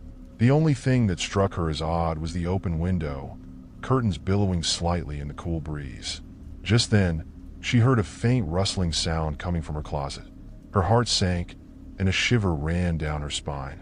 Ava took a step back, debating whether to confront whoever or whatever was hiding in there. "Okay, Ava," she whispered to herself. "You can do this." With a swift movement, she threw open the closet door, revealing rows of shoes and her favorite jackets. But to her horror, it was empty. Nothing was inside except for the faint scent of lavender, a fragrance that felt strangely familiar yet unsettling. Confused, she took a moment to collect herself. Had it all been in her head? Maybe the sounds were just her imagination running wild after spending hours alone in her studio. But as she turned to leave the closet, something caught her eye. A small piece of paper lying on the floor near her shoes. Curious, she bent down to pick it up. Her heart raced as she unfolded it, her breath catching in her throat. In neat handwriting, it read, "I was here. You were not meant to find me." A chill coursed through her, and she felt the blood drain from her face. Panic set in as the weight of the note pressed down on her chest. Someone had been in her home, had left a message, and had managed to slip away without a trace. "Who are you?" she whispered, looking around as if the walls themselves might provide answers. "What do you want?" She backed away from the closet, the note trembling in her hand. Each creak of the floorboards beneath her felt amplified, like the world was closing in around her. The sunlight that had once filled her apartment now seemed muted, casting long, eerie shadows in every corner. Ava rushed back into the living room, her mind racing with questions and fear. She grabbed her phone and dialed her best friend, Sarah, but it went straight to voicemail. Her heart raced as she left a hurried message, urging Sarah to come over immediately. Just as she hung up, she heard another noise, a soft scuffle from the hallway outside her apartment. The hairs on the back of her neck stood on end, and she strained to listen. She was not alone. Gripping her phone tightly, Ava moved toward the front door, her heart thundering in her chest. She had to make sure she was safe, to get out of her apartment and find help. As she reached for the doorknob, the sound of footsteps grew louder, echoing ominously through the hallway. "Please no," she breathed, her voice barely audible as she felt a wave of dread wash over her. Before she could turn the knob, the door rattled violently, as if someone were trying to force it open. Ava stumbled back, fear coursing through her veins. She couldn't stay here. She needed to get out, to escape whatever was waiting on the other side. In a moment of instinct, she darted toward the kitchen, searching for a way out. The back door, it led to a small fire escape that could provide a way down to the alley. With her heart racing, she sprinted across the living room, praying she could make it before whoever was outside broke through. Just as she reached the door, she heard the front door crash open behind her, the sound sending her into a panic. "No," she gasped, throwing the back door open. Ava rushed out onto the fire escape, feeling the cool metal beneath her feet as she descended quickly, adrenaline fueling her every movement. She glanced back toward her apartment, half expecting to see a figure emerging from the shadows. But there was nothing, just silence. As she reached the ground, she sprinted down the alley, not daring to look back. She needed to put distance between herself and the stranger who had invaded her home, the phantom that left no trace. The note burned in her pocket, a chilling reminder of the intrusion that had shattered her sense of safety. Ava knew she had to find answers, to uncover the identity of the stranger who had broken into her life without leaving a single mark. But for now, she had to escape and ensure she wasn't followed. Little did she know, the stranger was watching her every move, lurking in the shadows, ready to strike again when she least expected it. The city lights flickered above Ava as she hurried down the bustling streets, her mind racing with confusion and fear. Each step felt heavy, weighed down by the chilling encounter she had just escaped. She glanced over her shoulder, half expecting to see a shadowy figure trailing behind her. But the only thing she could see were the ordinary sights of the city at night. Couples walking hand in hand, friends laughing, and the distant sound of music wafting from nearby bars. Despite the normalcy surrounding her, Ava felt anything but normal. The note in her pocket burned against her skin, a constant reminder of the intrusion and the unsettling message left behind. She needed to talk to someone, to share what had happened, to seek comfort and advice. Sarah, her best friend, would be the first person she would turn to. With her heart pounding, Ava pulled out her phone and frantically typed a message. Emergency. I need you. Can you meet me at the coffee nook? After hitting send, she continued to walk, her feet carrying her toward the cafe that had always been a safe haven for her. It was a quaint place with warm lighting and the comforting scent of freshly brewed coffee, a stark contrast to the darkness that seemed to follow her now. As she approached the cafe, the familiar glow of its neon sign illuminated her path. Ava pushed the door open, the familiar chime welcoming her inside. The warmth enveloped her, offering a brief respite from the chill of the night air. "Hey, Ava," called out Rachel, the barista, her cheerful voice cutting through Ava's swirling thoughts. "What can I get you?" "Just a black coffee, please," Ava replied, her voice strained. She walked to the back corner table, where she could see the entrance. She needed to be aware of her surroundings. Paranoia had settled in the pit of her stomach. Minutes felt like hours as she waited, her hands trembling slightly as she wrapped them around the warm cup that Rachel placed in front of her. Just as she was about to text Sarah again, the door swung open, and her friend rushed in, eyes wide with concern. "Ava!" Sarah exclaimed, scanning the cafe before her gaze landed on her friend. "What happened?" "I got your message and rushed over." Ava gestured for her to sit, grateful for the familiarity and comfort of her friend. "You won't believe what just happened," she said, her voice low and hurried. "I think someone broke into my apartment." Sarah's eyes widened, and she leaned in closer. "What? Are you okay? Did you call the police?" "I'm fine, but I found this note," Ava replied, her voice barely above a whisper. She reached into her pocket and pulled out the crumpled piece of paper, placing it on the table between them. Sarah picked it up, her brow furrowing as she read the message. "What the hell? This is so creepy. Did you see anyone? I heard noises like someone moving around. When I checked, the place looked fine, but I swear I heard something in my closet. And then, that note was there." I panicked and ran out. Ava took a deep breath, her heart still racing. "I don't know what to do, Sarah." "Okay, first things first," Sarah said, her tone steady and reassuring. "Did you lock your doors when you left?" "I think so. I always do, but now I'm not so sure." Ava rubbed her temples, feeling the stress build up. "Let's not jump to conclusions. We should go back and check. Maybe it was just a prank?" Ava shook her head, remembering the fear that coursed through her when she heard the noises. "It didn't feel like a prank. It felt real." "Then we need to figure out what's going on," Sarah insisted. "If you feel unsafe, we should call the police. They can check your place, make sure everything is secure." Ava nodded, the idea settling in her mind. It was a sensible choice, but even with the police involved, a part of her felt uneasy. What if the stranger was still watching, waiting for her to let her guard down? As they discussed the plan, the cafe grew busier around them, the laughter and chatter of other customers providing a stark contrast to Ava's turmoil. Her thoughts were racing, but she clung to the comforting presence of Sarah, grateful for her unwavering support. After finishing their coffees, they decided to leave. The walk back to Ava's apartment felt like a blur, her heart pounding with every step.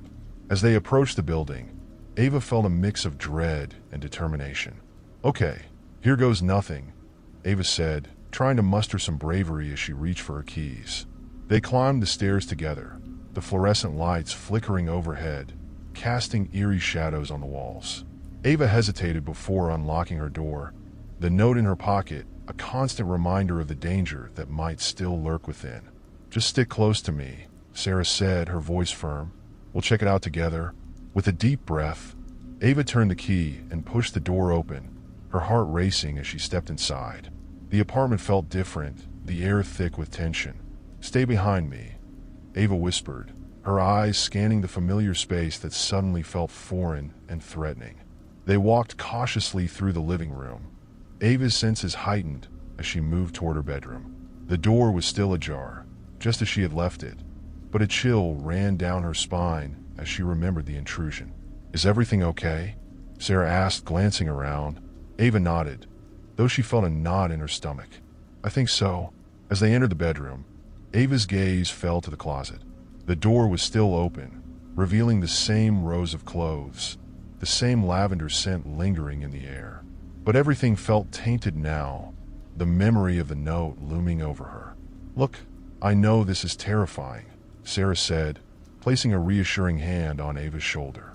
"But we have to make sure everything is secure. Let's check the windows and doors." Together, they moved through the apartment, locking every window and double-checking the locks on the doors. Ava felt a sense of relief with each click of the locks, but her heart was still heavy with uncertainty. Finally, they returned to the living room, and Ava took a deep breath. "I think I need to call the police. I can't just ignore this." "Good idea," Sarah replied, her expression serious. "I'll be right here with you." As Ava dialed the number, she felt a sense of determination mixed with fear. She needed to take control of the situation to make sure she was safe. When the operator answered, Ava quickly explained the situation, her voice trembling slightly.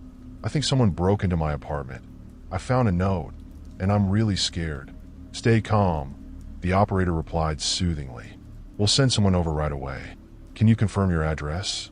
After providing the necessary information, Ava hung up, her hands shaking as she glanced at Sarah. "They're on their way." "Good. Let's sit down and try to relax until they arrive," Sarah suggested. As they settled onto the couch, Ava felt her heart rate slowly begin to return to normal, though the unease lingered. They chatted quietly, trying to distract themselves from the tension that filled the air. Minutes passed, and Ava's mind continued to race. The intrusion, the note, it was all too surreal. What if the stranger came back? What if they knew she had called for help? Just then, a sharp knock echoed through the apartment, causing both women to jump. Ava's breath caught in her throat as she glanced at the door, heart pounding in her chest. "Is that them?" Sarah asked, her eyes wide. "I think so." Ava nodded, trying to steady her voice. As she stood up and approached the door, she felt a sense of trepidation wash over her. With her heart racing, she peered through the peephole, her breath hitching as she saw the uniformed officers standing outside. "Okay, it's them," she whispered, relief flooding through her. Ava opened the door, and the two officers stepped inside, their presence offering a sense of safety she desperately needed. "Good evening, ma'am," one of the officers said, his expression serious. "We received a call about a possible break-in. Can you tell us what happened?" As Ava recounted the details of her afternoon, she could see the concern on their faces. They listened intently, taking notes as she explained the noises, the note, and her fears. "Have you noticed anything unusual in the neighborhood?" the second officer asked, glancing around the apartment. Ava shook her head. "No, everything seemed normal until today. I've never had any issues before." The officers exchanged glances before one of them spoke again. "We'll need to take a look around your apartment. It's important to ensure that there are no signs of forced entry and that you're safe." As they began their search, Ava felt a mix of anxiety and hope. The weight of the unknown was still heavy on her mind, but having the officers there offered her a glimmer of reassurance. After thoroughly checking the apartment, the officers returned to her. "We didn't find any signs of forced entry," one of them said, "but it's clear that you're feeling unsafe. We recommend changing your locks and possibly installing some security measures." "Thank you," Ava replied, her voice trembling. "What about the note? What does it mean?" "We'll take it back with us to see if it can provide any leads," the second officer said, his tone calm. "But for now, try to stay vigilant. If you notice anything strange or hear those noises again, don't hesitate to call us." As they prepared to leave, Ava felt a mix of gratitude and lingering fear. The officers assured her that they would keep an eye on the neighborhood, and as they stepped outside, she closed the door behind them. "Do you feel any better?" Sarah asked, concern etched on her face. "A little, but I'm still scared," Ava admitted. "I can't shake the feeling that whoever did this is still out there, watching." "You're not alone, Ava," Sarah replied, squeezing her hand. "I'll stay with you tonight. We'll figure this out together." Ava smiled weakly, comforted by her friend's presence. "Thanks, Sarah. I really appreciate it." As they settled back on the couch, Ava couldn't help but wonder about the stranger who had invaded her life, the phantom who had left her feeling so vulnerable. She felt a deep-rooted need to uncover the truth behind the note, to confront the fears that now haunted her. With the resolve to reclaim her sense of safety, Ava knew she wouldn't rest until she discovered who the stranger was and what they wanted. But as the night wore on, the shadows in her apartment felt heavier, as if they held secrets she was yet to uncover. Little did she know, the stranger was still watching, waiting for the perfect moment to make their next move. As the hours crept into the early morning, Ava found herself unable to shake the heaviness in the air. With Sarah dozing softly on the couch beside her, she felt the weight of solitude pressing in from all sides. The events of the day played on repeat in her mind, each memory dragging her further down the rabbit hole of unease. She glanced at the clock on the wall. It was almost 3 a.m. The night was silent, save for the occasional creak of the buildings settling and the distant sounds of the city that seemed to breathe outside her window. Ava couldn't shake the feeling of being watched, as if unseen eyes were peering in at her through the dark. Maybe I should check the locks again, she murmured to herself, the thought rising unbidden from the depths of her anxiety. She stood up, careful not to wake Sarah, and made her way to the door. The hallway was dimly lit, the flickering bulbs casting eerie shadows that danced along the walls. Ava held her breath as she slowly turned the key in the lock, the sound echoing louder than she anticipated. Satisfied that the door was secure, she decided to check the windows. As she moved through the living room toward the kitchen, she glanced outside. The street was empty, but something flickered in her peripheral vision. She turned her head quickly, her heart racing as she scanned the darkness. Just for a moment, she thought she saw a figure standing across the street, cloaked in shadows. But when she focused, the figure was gone, swallowed by the night. "Get a grip, Ava," she whispered to herself, shaking her head to dispel the panic. "You're imagining things." Ava moved to the kitchen, checking each window, ensuring they were tightly closed and locked. The chill of the glass sent a shiver down her spine, and as she turned to head back to the living room, she caught sight of a flickering light through the back window. Curiosity piqued, she approached and peered out. The alley behind her building was dimly lit, and at first, she thought it might be a stray cat or a passing car.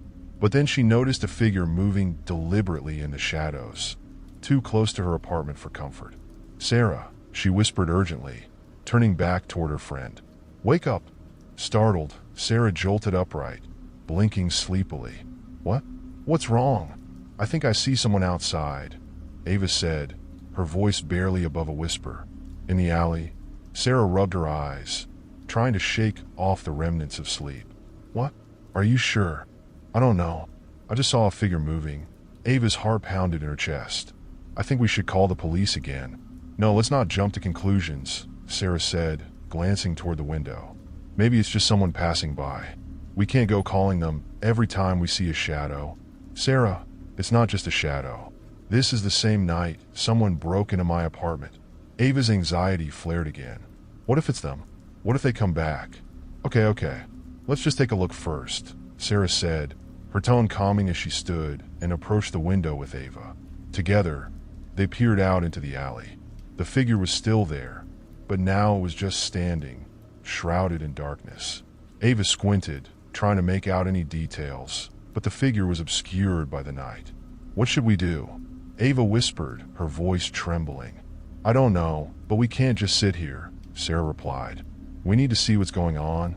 Maybe we should stay hidden," Ava suggested, her instincts screaming at her to stay safe. "What if they come in?" "Let me go outside. I'll just check from the hallway. If it's nothing, we'll come back in," Sarah said, determination etching her features. "No, Sarah, you can't go out there," Ava protested, panic rising in her chest. "What if it's someone dangerous?" "Then we call the cops," Sarah said firmly. "But if it's nothing, I don't want you to freak out all night thinking there's someone lurking outside." Before Ava could respond, Sarah slipped on her shoes and grabbed her jacket. "I'll be right back. Just stay by the window and keep an eye on me," she said, opening the door carefully. Ava's heart raced as Sarah stepped into the hallway, the door clicking softly behind her. She leaned against the wall, straining to listen. The seconds felt like hours as she tried to stay calm, reminding herself that Sarah was just checking, that everything would be fine. From her vantage point at the window, Ava watched as Sarah moved cautiously down the staircase, her silhouette visible for just a moment before disappearing from view. She peered out the window again, and for a moment, the figure in the alley seemed to shift, drawing closer to her building. Ava's breath hitched in her throat. "Sarah, be careful," she whispered to herself, fighting the urge to run after her friend. As the seconds ticked by, Ava felt her anxiety build. She wanted to call out to Sarah, to tell her to come back, but she knew that wouldn't help. Instead, she forced herself to focus on what was happening outside. The figure remained in the shadows, shifting slightly, as if it was aware of Sarah's presence. Finally, after what felt like an eternity, Ava saw Sarah's figure reappear at the bottom of the staircase.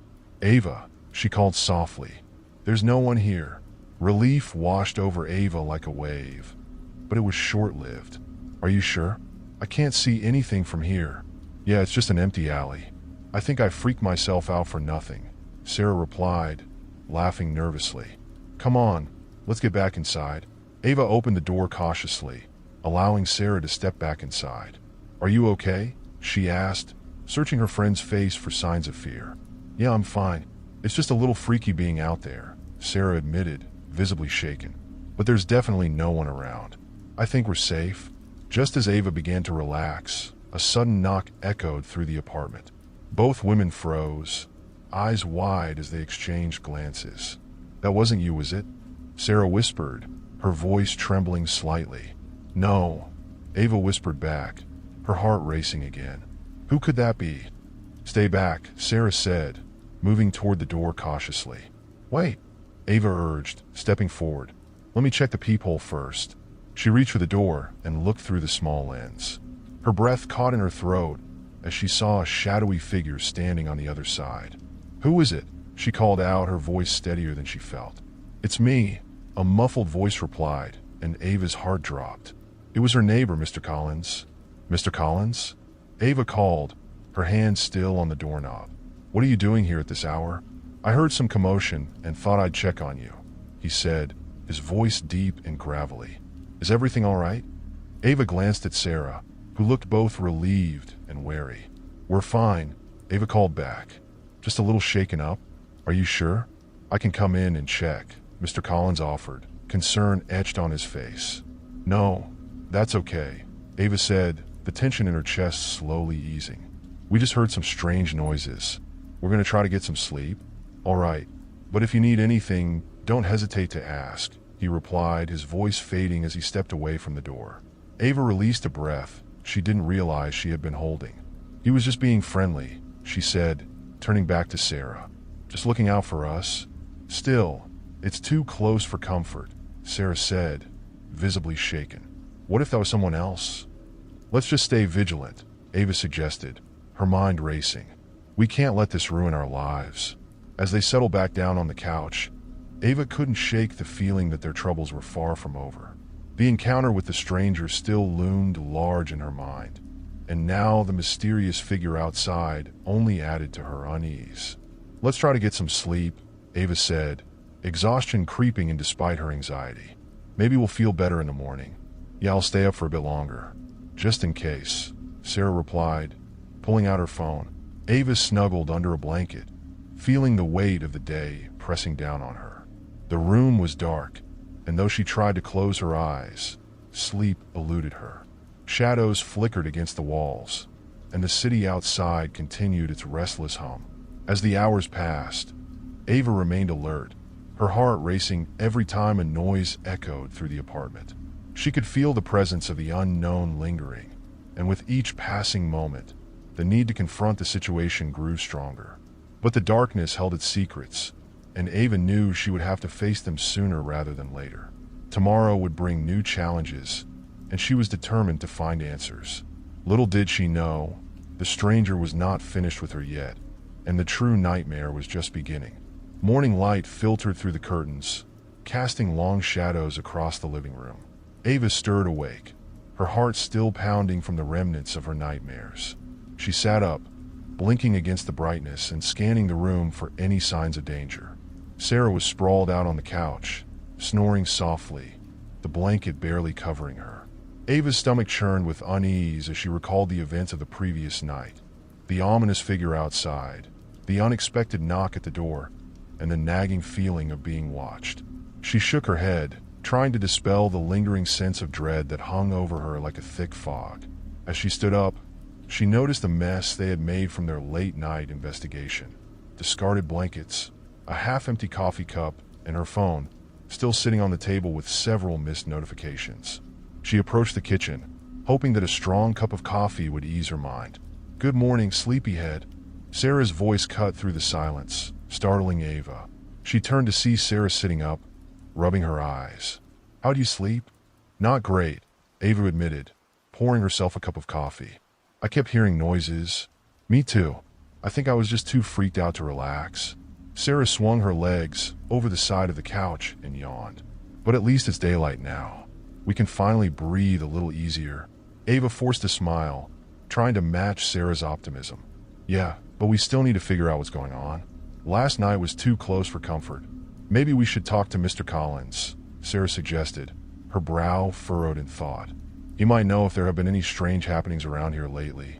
"Good idea," Ava replied, taking a sip of her coffee and grimacing at the bitter taste. "But first, let's check the locks and windows again. Just to be safe." They moved through the apartment, inspecting every lock and window. Ava felt a surge of anxiety with each click and clack, but everything was secure. They returned to the living room, and Ava opened the curtains wider, letting in the light. As they sat down to eat breakfast, Ava's phone buzzed on the table, drawing her attention. It was a message from her friend Jake. "Hey, did you hear about that break-in at the old Smith house? Crazy stuff. You okay?" Ava's heart raced at the mention of the break-in. "Sarah, you won't believe this," she exclaimed, holding up her phone. "Jake just messaged me about a break-in at the Smith house. It happened last night too." "What? That's so close," Sarah said, her eyes widening. "Do they know who did it?" "I don't know. He didn't say." Ava felt a cold chill creep down her spine. "We have to find out more. Maybe it's connected to what happened to us." They quickly finished their breakfast, and Ava texted Jake back, asking for more details. She felt a sense of urgency propelling her forward, and as soon as she hit send, she grabbed her jacket. "Let's go talk to Mr. Collins. He might know something about this." "All right, but let's be careful," Sarah cautioned as they stepped out into the hallway. "I still don't like this whole situation." As they made their way to Mr. Collins' apartment, the sound of their footsteps echoed in the quiet building. Ava's stomach twisted with apprehension, and she found herself glancing over her shoulder, half expecting to see a shadow lurking in the corner of her vision. When they reached Mr. Collins' door, Ava knocked softly. They waited, and after a moment, the door creaked open to reveal their neighbor, still in his pajamas, looking groggy but concerned. "Good morning, Ava. Sarah," he said, rubbing his eyes. "What brings you by so early?" "We wanted to check in with you," Ava said, forcing a smile. "Did you hear about the break-in at the Smith house?" Mr. Collins' expression darkened. "Yes, I heard about it from a friend. Terrible business. I'm glad you two are okay. That house has been vacant for a while, so it's strange that anyone would target it." "What do you mean?" Sarah asked, leaning against the doorframe. "Do you know anything more?" Mr. Collins glanced around, as if ensuring no one was listening. "Just that it was a real mess. They say it looks like whoever did it was looking for something specific. The police were called, but they haven't caught anyone yet." Ava exchanged glances with Sarah. "Have you noticed anything unusual around here? Any strange people hanging around?" she asked. He hesitated, his gaze drifting to the ground. "There have been some odd noises at night, not just from your apartment, but others too, like someone walking around." A chill ran down Ava's spine. "You heard footsteps?" "Not just me. A few neighbors have complained. I thought it was just the old building settling," he said, but there was a hint of uncertainty in his voice. "But now, I'm not so sure. Maybe there's a connection," Sarah said, her brows knitting together. "What if it's the same person? We have to be careful." "Absolutely," Mr. Collins said, his tone serious. "Lock your doors, stay vigilant, and if you see anything suspicious, call the police right away." Ava nodded, feeling the weight of his words. "Thank you for the heads up, Mr. Collins. We'll be careful." As they left his apartment, Ava couldn't shake the feeling that something more sinister was at play. The incident at the Smith house, the footsteps, and the figure outside her apartment. It all felt intertwined, like threads in a dark tapestry waiting to be unraveled. Once back in their own apartment, Ava and Sarah sat on the couch, their minds racing with possibilities. What if the person who broke into the Smith house is still out there? Ava wondered aloud, her voice trembling. "Then we need to be prepared," Sarah said, determination shining in her eyes. Let's make a plan. Okay, Ava replied, taking a deep breath. First, we should gather supplies, flashlights, pepper spray, maybe a whistle. Anything that can help us feel safer. Good idea, Sarah agreed, nodding. And let's keep our phones charged. We can't let our guard down, even for a second. As they started to compile their supplies, Ava felt a flicker of hope igniting within her. They were taking action, and for the first time since the break-in, she felt a semblance of control returning to her life. But as evening approached, the unease crept back in. Ava couldn't shake the feeling that the shadow from last night was still lurking somewhere close by, waiting for the perfect moment to strike. The city hummed outside their window, but to Ava, it felt like a mask hiding the dangers that prowled in the dark. That night, as they prepared to settle in for bed, Ava felt a surge of anxiety as she locked the doors and secured the windows. She glanced out the window, scanning the street below, half expecting to see the shadowy figure again. But the streets were quiet, shrouded in darkness. Let's not think about it too much, Sarah said, noticing Ava's restless gaze. We'll get through this. Together. Together, Ava echoed, though her heart still thudded with apprehension. As they crawled into bed, Ava found it hard to shake the feeling that they were not alone, that unseen eyes were watching their every move. The shadows loomed larger as the night deepened, and she knew that whatever was lurking out there would soon come for them. And when it did, she hoped she would be ready. The night stretched on, and Ava lay wide awake in bed, staring at the ceiling, her mind racing. Despite the assurances she'd given to Sarah, she felt a heavy weight of dread settling in her chest. The shadows in her room seemed to dance with the flickering light from the street lamp outside, growing and shrinking as if alive. Each creak of the house made her heart race, and every rustle of leaves outside sent a shiver down her spine. She reached for her phone, hoping to find a distraction, but the glowing screen only amplified her sense of isolation. Messages from friends, notifications from social media, all felt like echoes in the silence of the night. Finally, unable to endure the oppressive quiet any longer, Ava slipped out of bed and made her way to the living room. She found Sarah already awake, seated on the couch with her laptop open, the soft glow illuminating her face. Can't sleep either? Ava asked, sinking down beside her.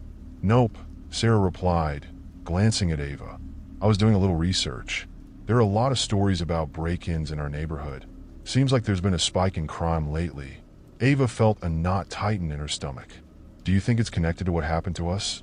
Maybe, Sarah said, scrolling through articles. Here's one about a string of burglaries. They all happen at night, just like ours. It's like someone's targeting our area specifically. Ava peered at the screen, her anxiety mounting. Do they mention anything about the person behind it? Not really. Just that the police are trying to figure out a pattern, Sarah said, frowning. But the last one happened 2 nights ago, right before that shadow appeared outside our window. Ava's mind raced as she connected the dots. What if the person is watching us? What if they're waiting for the perfect moment to strike? Let's not jump to conclusions, Sarah replied, her voice steady but her eyes betraying her fear. We just need to stay alert and stick together. They continued to read through the articles, each headline more disturbing than the last. The stories were filled with tales of home invasions, odd sightings, and eerie occurrences. Ava felt a chill creeping up her spine as she realized how many people had experienced the same sense of being watched. Look at this one, Sarah said suddenly, her voice barely above a whisper. It's about a woman who heard footsteps in her house every night. She thought she was going crazy, but one night she caught a glimpse of someone in her hallway.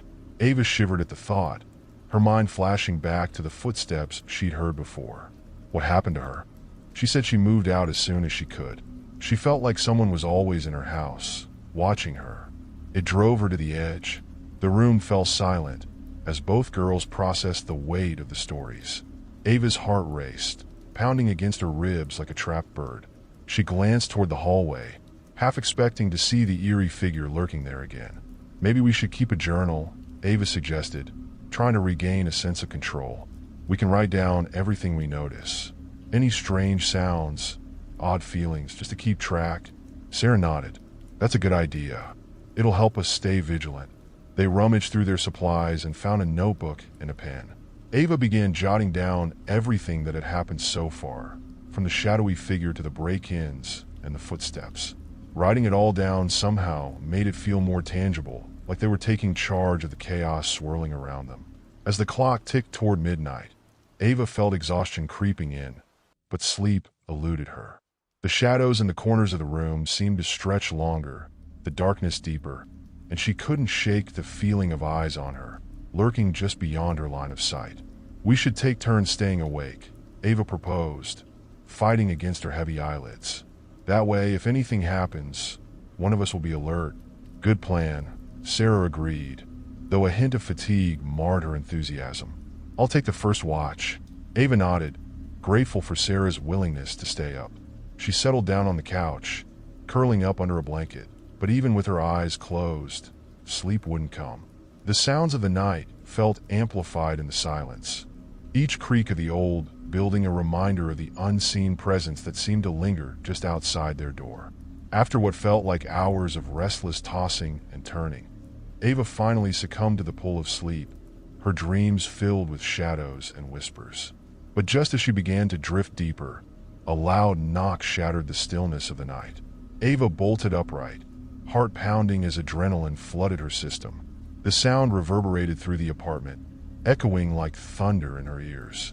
Sarah was already wide awake, her eyes wide with terror. "What was that?" Ava gasped, glancing around frantically. I don't know," Sarah stammered, her voice shaking. "It came from the front door." They both sat frozen, caught in a moment of paralyzing fear. Ava's heart raced as the realization hit her. Who could be knocking at their door at this hour? "Should we check it?" Sarah whispered, her voice barely above a tremor. "Do you think it's him?" Ava whispered back, her stomach knotting at the thought. "I don't know." Sarah's eyes darted toward the door. "But we can't just ignore it." Ava felt the weight of the decision pressing down on her. Gathering her courage, she slowly stood, heart hammering in her chest. "Let's do this together." They approached the door cautiously, their breath shallow as they neared the source of the sound. Ava reached for the doorknob, her hand trembling as she gripped it tightly. "On the count of 3, she whispered. "Okay," Sarah agreed, her eyes locked on the door. 1, 2, 3. Ava turned the knob and pulled the door open, ready to face whatever lurked beyond. But the hallway was empty. A cold gust of wind swept past them, sending chills racing down their spines. "What the?" Ava murmured, glancing up and down the dimly lit hallway. "There's no one here." Sarah peered around Ava's shoulder, her brow furrowing in confusion. "Maybe it was just the wind?" Ava shook her head, still feeling the adrenaline pumping through her veins. "No, that knock was too loud. It felt deliberate." They stood in the doorway, straining to hear anything out of the ordinary.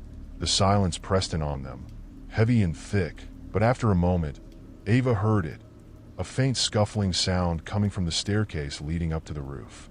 "Did you hear that?" Ava whispered, her voice barely above a breath. Sarah nodded, her face pale. "It's coming from up there.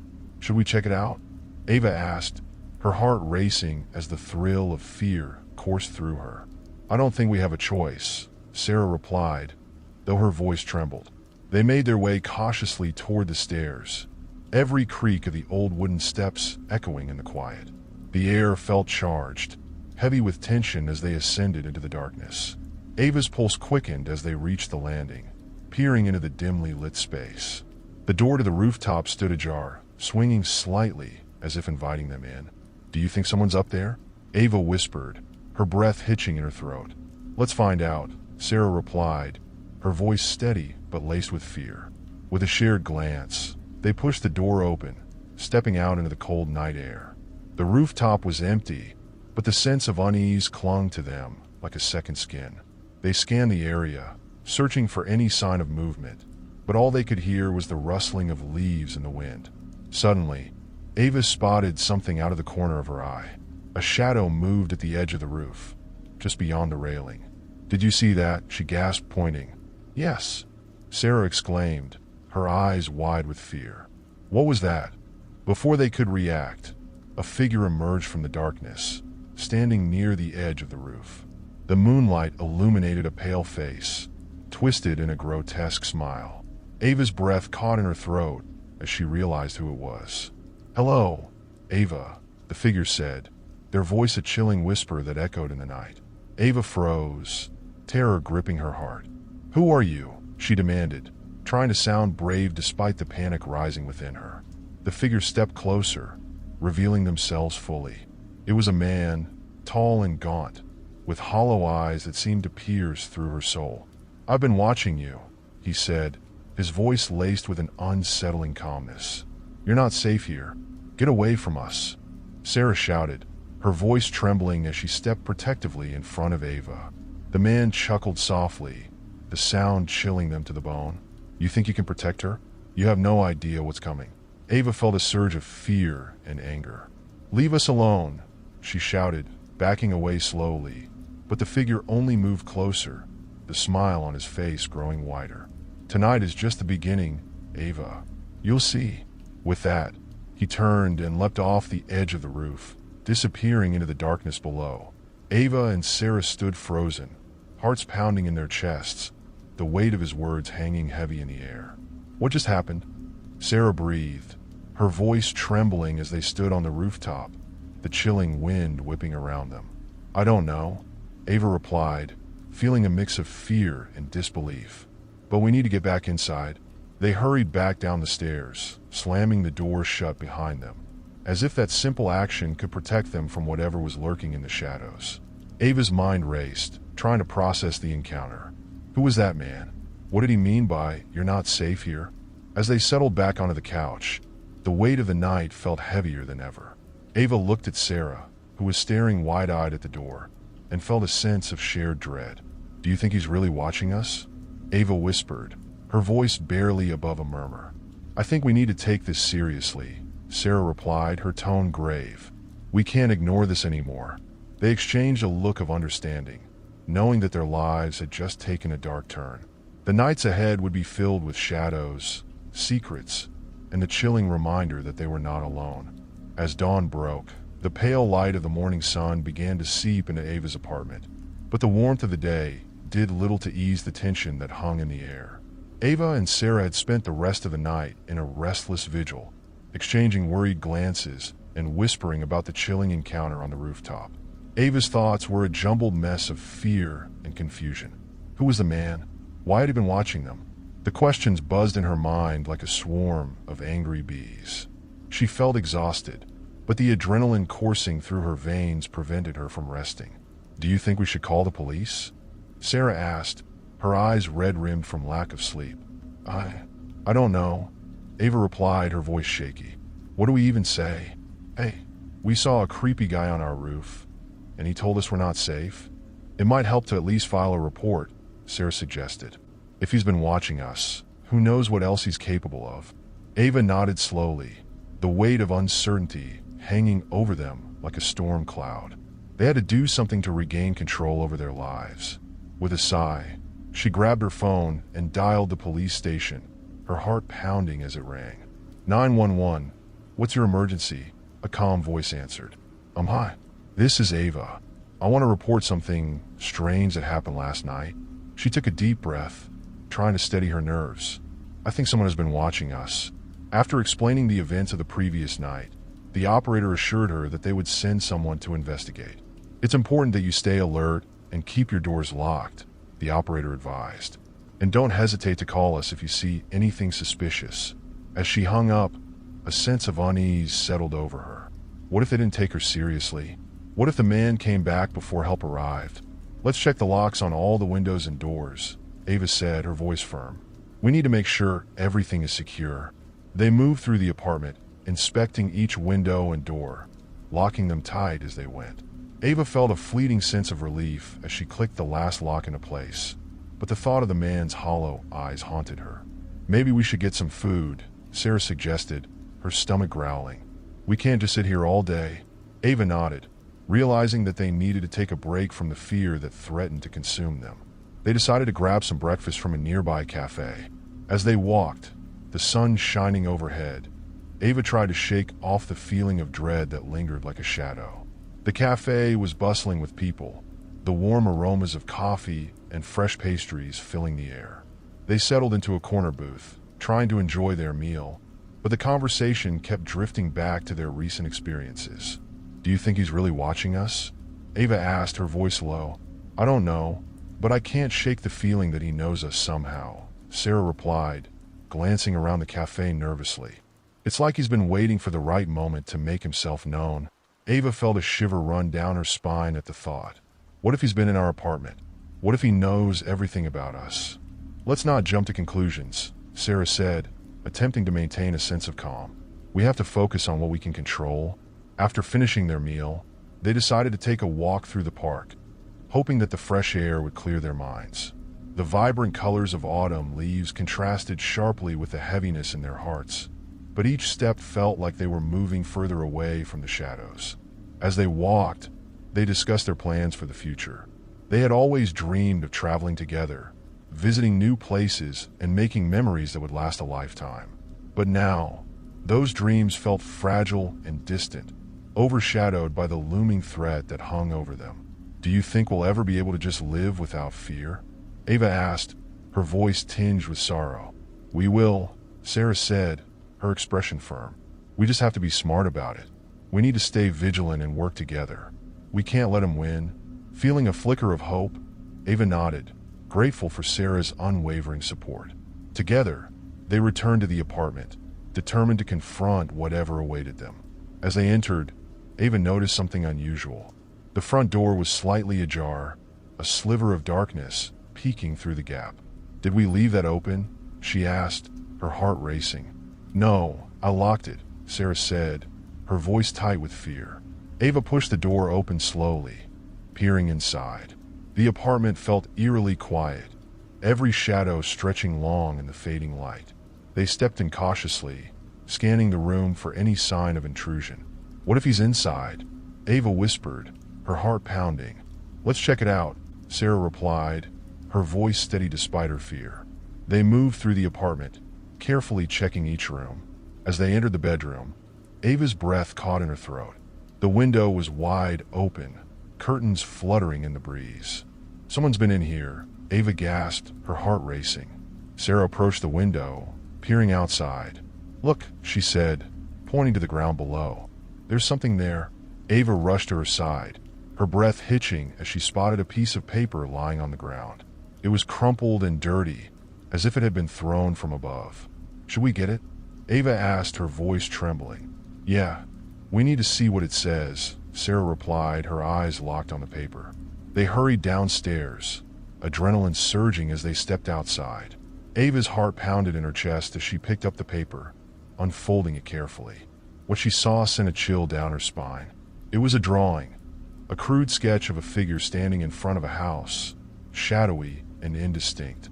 But the eyes were unmistakable. They were eerily similar to the man they had encountered on the roof. "This is him," Ava whispered, her voice trembling. "He knows where we live. Let's get back inside," Sarah urged, glancing nervously around the street. "We need to lock up again." They rushed back into the apartment, locking the door tightly behind them. Ava's hands shook as she examined the drawing again, her mind racing. "What does this mean? Why would he leave this for us?" "I don't know, but it feels like a warning," Sarah said, her eyes wide with fear. "Like he's letting us know he's still out there." They moved to the living room, the drawing lying heavily between them on the table. As they sat in silence, the weight of their reality crashed over them. They were being hunted, and the feeling of safety that once enveloped their home had been stripped away, leaving only fear and uncertainty in its wake. "We need to find a way to protect ourselves," Ava said finally, her voice steadying as she tried to regain some sense of control. "We can't let him take our lives away." "Agreed," Sarah replied, her determination shining through. "Let's figure out a plan." They spent the rest of the evening brainstorming ways to secure their apartment, discussing alarm systems, security cameras, and even self-defense tactics. With each idea, Ava felt a flicker of hope igniting within her. They might be scared, but they weren't powerless. As night fell, they locked every window and door, ensuring that no shadows could creep inside. Ava felt a mix of apprehension and resolve as they settled down for the night. the drawing sitting ominously on the table. With her phone in hand, she texted Sarah one last time before turning off the lights. "We'll get through this. We'll be safe." But as she lay in bed, the shadows outside seemed to whisper secrets, and she couldn't shake the feeling that the man was still out there, watching, waiting for his moment to strike. The night dragged on in silence, each creak of the old building echoing in Ava's ears like a taunt. She tossed and turned, the drawing of the shadowy figure haunting her thoughts. What did he want from them? Why were they chosen? As dawn broke, the light felt fragile, barely piercing through the clouds. Ava reluctantly rolled out of bed, hoping that the daylight would banish the terrors of the night before. She glanced over at Sarah, who was still fast asleep, the remnants of exhaustion etched on her face. Ava decided to let her sleep a little longer. She needed time to think. In the kitchen, she brewed a pot of coffee, the familiar scent filling the air, grounding her amidst the chaos. As she waited for the coffee to brew, she noticed the drawing still lying on the table. She walked over to it, her heart racing. Ava picked up the paper again, studying the sketch with renewed intensity. The figure was unremarkable, save for its hollow, piercing eyes. But as she turned it over, she was startled to find more scribbles on the back. There were words scrawled in a frantic, jagged handwriting. "I see you." Her breath caught in her throat, fear clenching her stomach. What kind of game was this? She turned the paper back to the front and traced the lines with her finger. It felt ominous and threatening, as if the figure was taunting her from the paper. "Are you okay?" Sarah's voice broke through her thoughts, and Ava jumped, nearly dropping the drawing. "Yeah, just looking at this," she replied, trying to mask her unease. She turned the drawing face down, not wanting to share her growing dread with Sarah. "Let's eat breakfast and then we can come up with a plan," Sarah suggested, her hair tousled and her eyes still heavy with sleep. They sat together at the small kitchen table, eating toast and sipping coffee. The comforting routine did little to erase the tension, but it provided a distraction. After breakfast, they decided to investigate the building, hoping to discover any clues that could help them understand their situation. "Maybe we can talk to some of the other tenants," Ava proposed. "See if they've noticed anything strange, or if they know anything about this place." "Good idea," Sarah agreed, her eyes lighting up with determination. "Let's check the third floor first." They climbed the stairs, each creak beneath their feet echoing in the stillness. As they reached the third floor landing, Ava felt a chill run down her spine. The air was thick, and there was an unsettling stillness that made her skin prickle. They knocked on the first door they encountered, a faded blue door that looked like it had seen better days. After a moment, a middle-aged woman opened the door, peering at them with tired eyes. "Hello? Can we help you?" she asked, suspicion clear in her tone. "Hi, we're Ava and Sarah. We live on the second floor," Ava introduced herself, forcing a smile. "We were wondering if you've noticed anything strange happening in the building lately." The woman hesitated, her gaze flickering to the side, as if weighing her words. "Strange how? Just anything unusual, noises or people hanging around?" Sarah chimed in. The woman sighed, crossing her arms. "You're not the first to ask. There have been some odd happenings lately, but it's probably nothing." "What do you mean?" Ava pressed, sensing there was more to the story. The woman glanced down the hall, her expression wary. "Some of the tenants have complained about hearing footsteps at night. It's an old building, but lately it feels different. I don't know how to explain it." "Did you hear them too?" Sarah asked, her curiosity piqued. "Once or twice, maybe," the woman admitted, her voice barely above a whisper. "But I don't think it's anything to worry about. Buildings make noises. Have you seen anyone suspicious?" Ava asked, her heart racing as she thought of the man on the roof. "Just the usual late-night folks. You know how it is in a place like this." The woman shrugged, but her eyes darted toward the end of the hallway, as if she sensed something lurking just beyond sight. "Thanks for your time," Ava said, her heart pounding.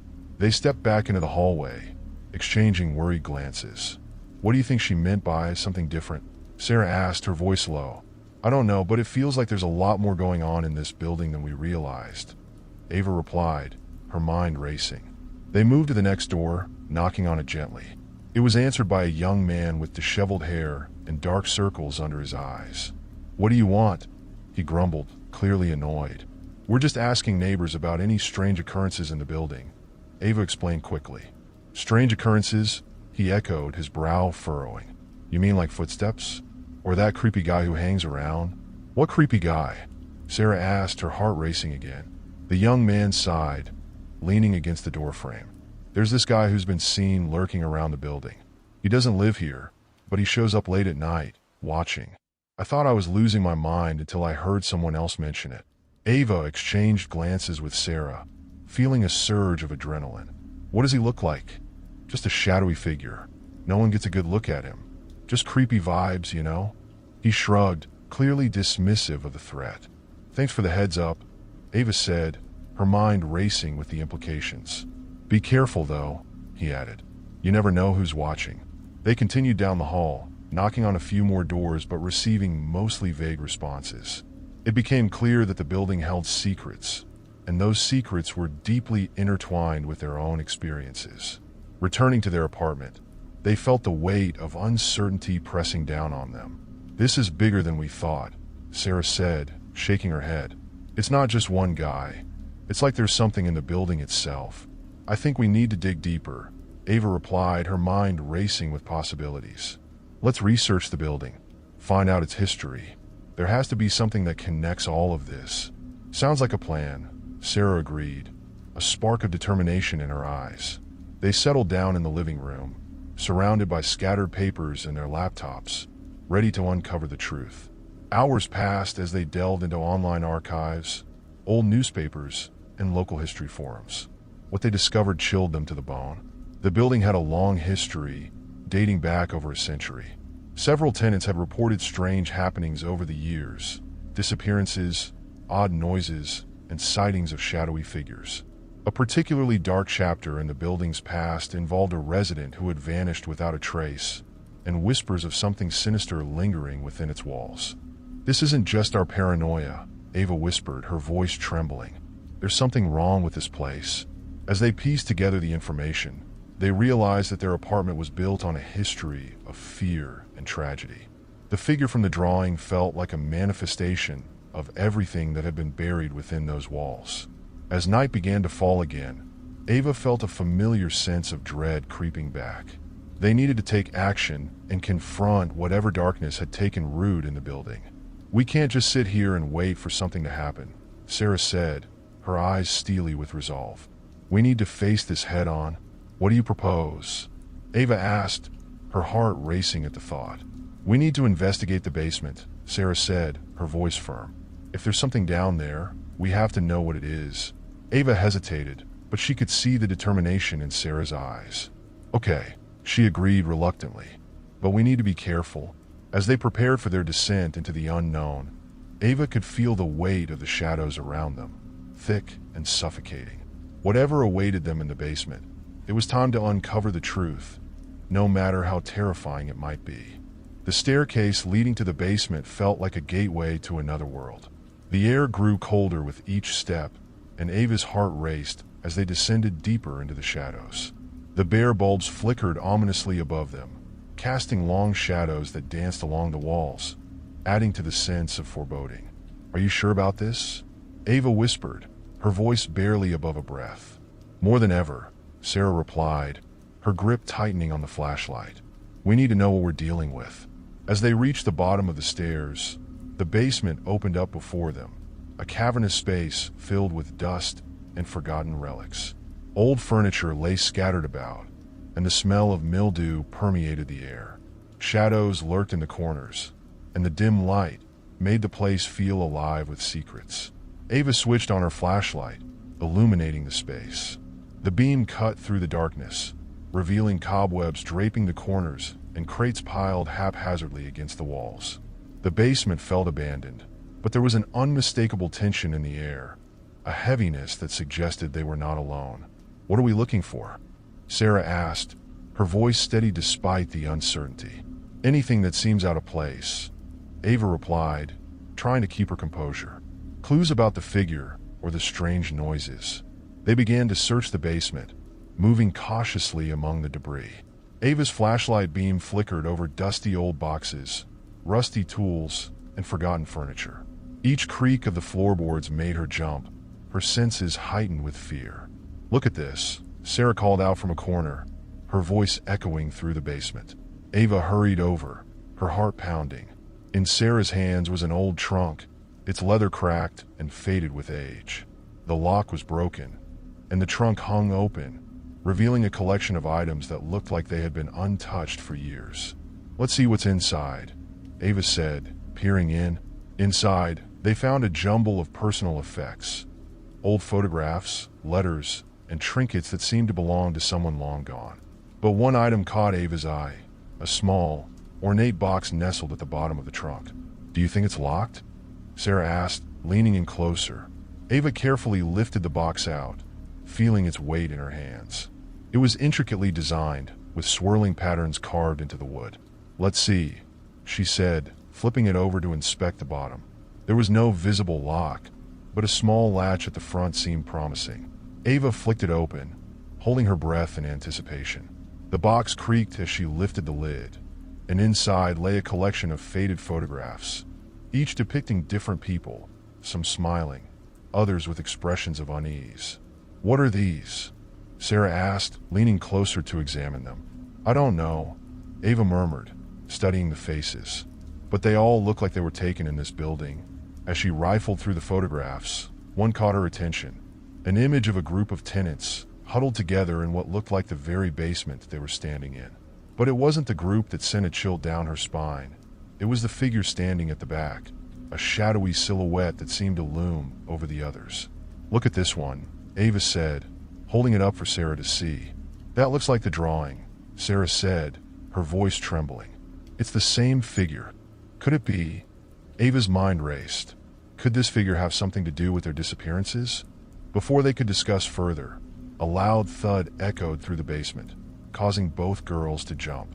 "What was that?" Sarah gasped, her eyes wide with fear.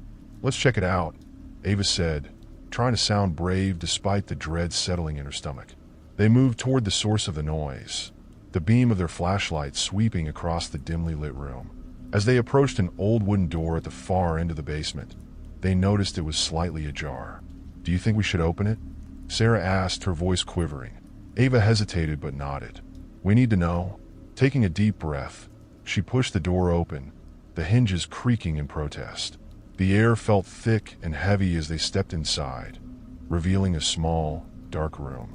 The light from their flashlight revealed a single chair in the center of the room, and a strange assortment of objects scattered around. A collection of old dolls, pieces of clothing, and a torn-up diary lying on the floor. "What is all this?" Ava whispered, stepping further into the room. Sarah bent down to pick up the diary, brushing off the dust. "It looks like someone was living down here," she said, flipping through the pages. "But the entries are disturbing." "What do you mean?" Ava asked, peering over her shoulder. They're dated back several decades. It talks about hearing voices, seeing shadows, and a figure that comes to visit at night. Sarah read aloud, her voice shaking. "It says he wants to take someone away."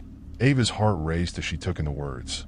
"We need to get out of here," she said, a sense of urgency flooding her. Just then, they heard a low whisper, echoing through the darkness. "You shouldn't be here." The girls froze, their eyes wide with terror. The whisper seemed to come from every direction, wrapping around them like a shroud. "Who's there?" Ava called out, her voice barely a whisper. The shadows shifted, and a cold breeze rushed past them, making the hairs on the back of Ava's neck stand on end. "We have to go," Sarah urged, her voice panicked. As they turned to leave, the door slammed shut behind them with a resounding bang. "No, no, open the door," Ava cried, pounding on the wood as panic set in. "It won't budge," Sarah shouted, pulling at the doorknob frantically. The whispers grew louder, swirling around them, filling the room with dread. "Stay with us, forever." Ava felt a surge of adrenaline as she stepped back, her heart pounding. "We have to find another way out." "Over there," Sarah pointed to a small window near the ceiling, just wide enough for them to squeeze through if they could reach it.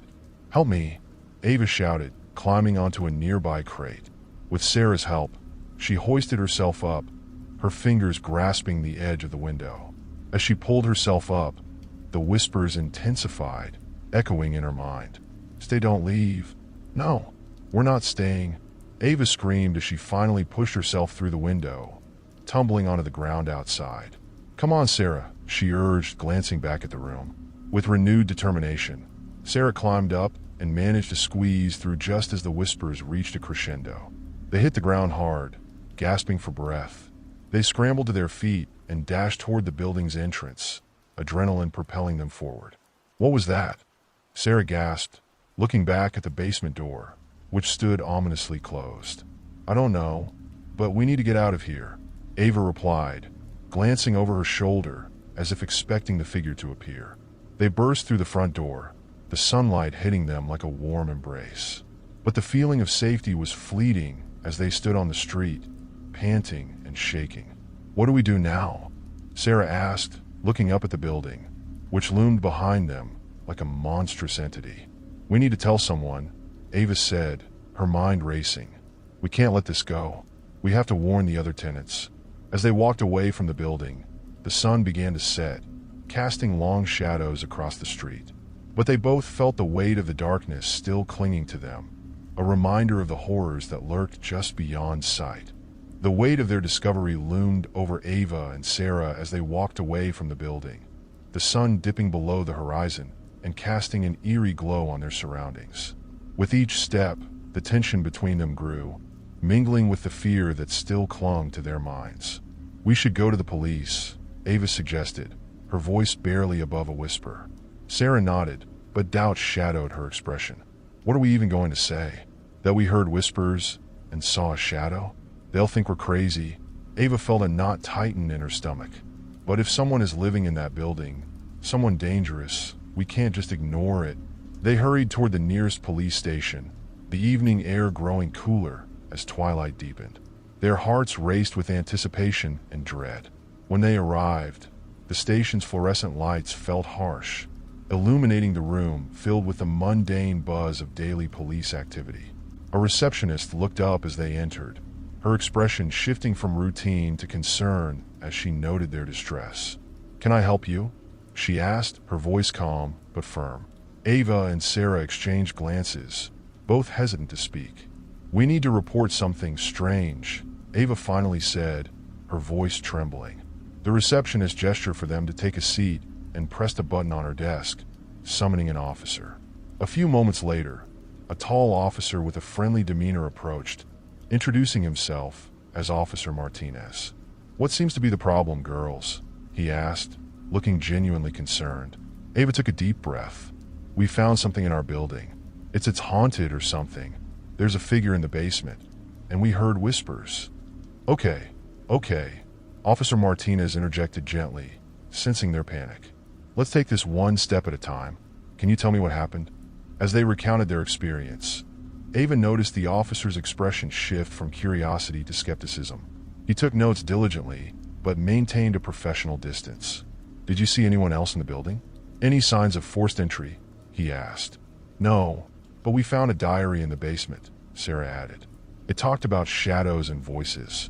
We think someone might be living there without the tenants knowing. Officer Martinez raised an eyebrow, clearly trying to piece together their story. It sounds like a very frightening experience, but unless there's concrete evidence of a crime, it's going to be difficult for us to take action.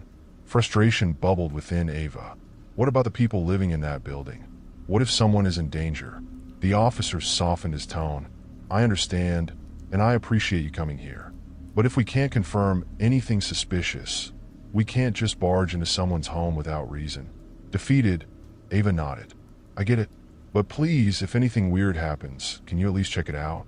Of course, he assured them, giving them his card. If you see or hear anything unusual, call us right away. We take every report seriously. As they left the station, the weight of their failed attempt settled heavily on their shoulders.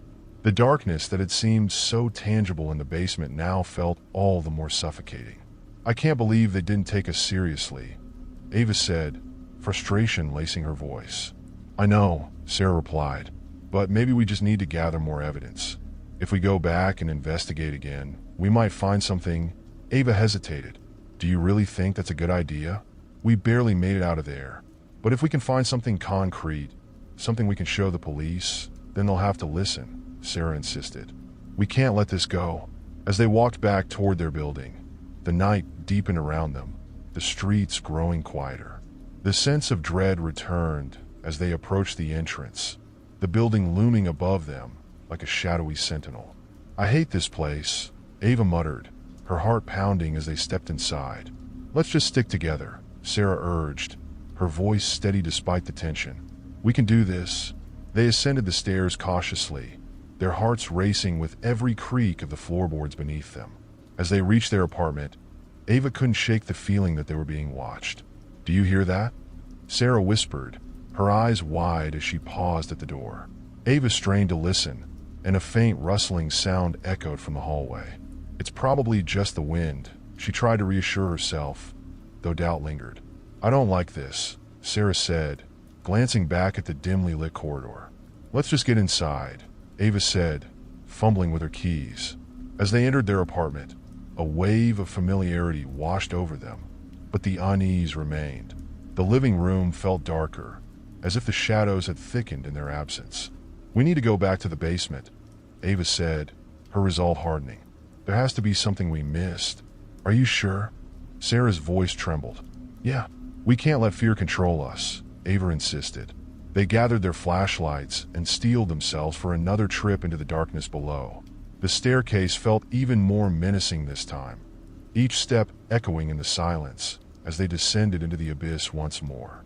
As they reached the basement, the oppressive atmosphere wrapped around them like a heavy cloak.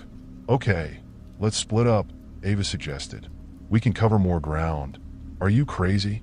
Sarah exclaimed, her eyes wide with fear. Just for a few minutes. We'll stay close and call out if we find anything, Ava said, trying to sound confident. Reluctantly, Sarah nodded, though the fear in her eyes was palpable. They separated, each shining their flashlight into the darkness, determined to uncover the truth lurking within the shadows. As Ava searched through the old crates, she felt an unsettling presence in the air, the hairs on the back of her neck standing on end. Shadows seemed to shift around her, and she could have sworn she heard a low whisper calling her name. Ava. She spun around, heart racing, but found nothing. It's just my imagination, she whispered to herself, trying to shake off the feeling. After several minutes of searching, Sarah's voice broke through the silence. Ava, come here. Ava rushed toward her friend, her heart pounding with anticipation and fear. Sarah stood next to a wall, pointing at something partially hidden behind a stack of old boxes. What did you find? Ava asked, breathless. Sarah reached for a small object and held it up, revealing a broken, rusty key. This was buried under the boxes. Do you think it could open something? Ava examined the key closely, a spark of hope igniting within her. Maybe it opens that locked door at the end of the hallway. Should we try it? Sarah asked, glancing back toward the shadows. Ava nodded, her heart racing with anticipation and dread. We have to know? Together, they made their way toward the door, the key clutched tightly in Ava's hand. With each step, the air felt thicker, the shadows deeper, as if the very building was holding its breath in anticipation of what was to come. As they approached the door, the whispers grew louder, swirling around them, mingling with their racing hearts. Stay. Don't listen to them, Ava murmured, forcing herself to focus. She reached the door and inserted the key, feeling a rush of adrenaline as she turned it. The door creaked open slowly, revealing a dark room filled with old furniture, dust, and remnants of a life that had been abandoned. What is this place? Sarah whispered, her voice barely above a breath. I don't know, but we need to be careful, Ava replied, stepping inside. As they crossed the threshold, the atmosphere shifted. The air felt charged, electric with tension. The shadows seemed to pulse, swirling around them like a living thing. In the center of the room stood an old mirror, its surface clouded and grimy. Ava felt drawn to it, a strange compulsion urging her to look closer. Do you think it's safe? Sarah asked, glancing nervously at the door. I have to see, Ava said, stepping closer. As she peered into the mirror, her breath caught in her throat. Reflected in its surface was not just her own image, but the shadowy figure standing behind her. its presence overwhelming and dark. "Ava!" Sarah cried, panic lacing her voice. Before Ava could turn, a cold hand gripped her shoulder, sending a jolt of fear coursing through her. "Stay with us," the whisper echoed, deep and resonant. Ava spun around, but there was nothing there, only the suffocating darkness of the room. "We need to leave. Now!" Sarah yelled, grabbing Ava's arm. They stumbled back toward the door, but the shadows seemed to close in around them, thickening, pulsating with malevolence. As they fled, the whispers grew louder, echoing through the darkness, intertwining with their screams. "Stay forever." Just as they reached the doorway, the shadows surged forward, reaching for them with icy fingers. "Run!" Ava shouted, and they bolted into the hallway, the darkness chasing them like a predator. They raced up the stairs, hearts pounding, and burst through the entrance of the building, gasping for breath. Outside, the night air felt like a bomb against their panic. They looked back at the building, its windows dark and silent, yet somehow alive with hidden secrets. "What was that?" Sarah panted, her eyes wide with terror. "I don't know," Ava replied, shaking with adrenaline. "But we need to warn everyone. This isn't over." As they walked away, the whispers faded into the night, but a sense of dread lingered, and they knew they couldn't escape the shadows that haunted them. Ava and Sarah spent the next few days in a state of anxious unease. The image of the shadowy figure in the mirror haunted their thoughts, and the whispers echoed in their minds, refusing to let them rest. They decided to investigate further, determined to uncover the secrets of the building and its history. Ava pored over old newspapers and records at the local library, searching for any information about the building's past. "Here," Ava exclaimed, holding up a faded article. "This mentions a woman who lived in our building years ago. She was said to have been involved in some dark rituals." "What kind of rituals?" Sarah asked, peering over her shoulder. "It doesn't go into detail, but it hints at something sinister. They said she could commune with spirits or something." Ava explained, her heart racing. "Great, just what we need, ghosts and rituals," Sarah muttered, rubbing her temples. Ava shook her head, feeling the weight of the mystery pressing down on them. "But we need to know more. If this woman was connected to the shadows, maybe we can find a way to stop them." That evening, they gathered again in their apartment, armed with flashlights, the old newspaper clippings, and a sense of determination. "Let's go back," Ava said, her voice resolute. "We need to confront whatever is in that building." "I don't know." "Ava," Sarah hesitated, biting her lip. "What if it's even worse than before?" "We can't keep running from it," Ava replied firmly. "We have to face this head on." With trepidation, they set off toward the building, the air growing colder as they approached. The structure loomed above them, dark and foreboding. Inside, the atmosphere felt charged, electric with the energy of the unknown. As they descended the stairs to the basement, the shadows seemed to stretch and pulse around them, welcoming them into their embrace.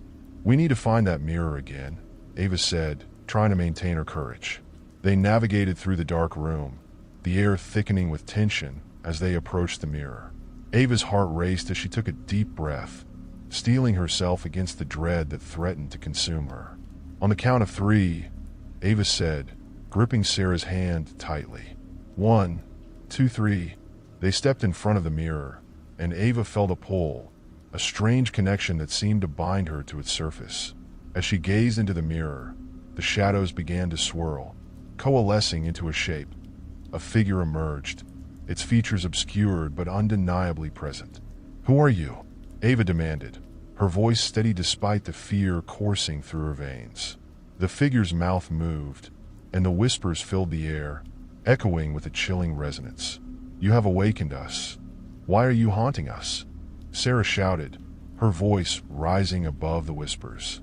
"Bound by a promise, we seek release," the figure responded, its voice a blend of sorrow and malice. "What promise?" Ava pressed, feeling the weight of the moment settle over her. "A pact made long ago, a sacrifice for power," the figure hissed, its form flickering in the dim light. A chill ran down Ava's spine. "What do you want from us?" "To fulfill the promise," the figure whispered, reaching out with shadowy tendrils. "Join us." "No," Sarah cried, pulling Ava back. The shadows surged forward, engulfing them in darkness, whispering temptations that curled around their minds. "We will not be trapped," Ava shouted, her voice breaking through the whispers. "We will break the cycle." As she spoke, a blinding light burst from within her, illuminating the room and pushing back the shadows. "Your light cannot save you," the figure screeched, its form twisting and writhing against the radiant glow. But Ava held firm, channeling her fear into determination.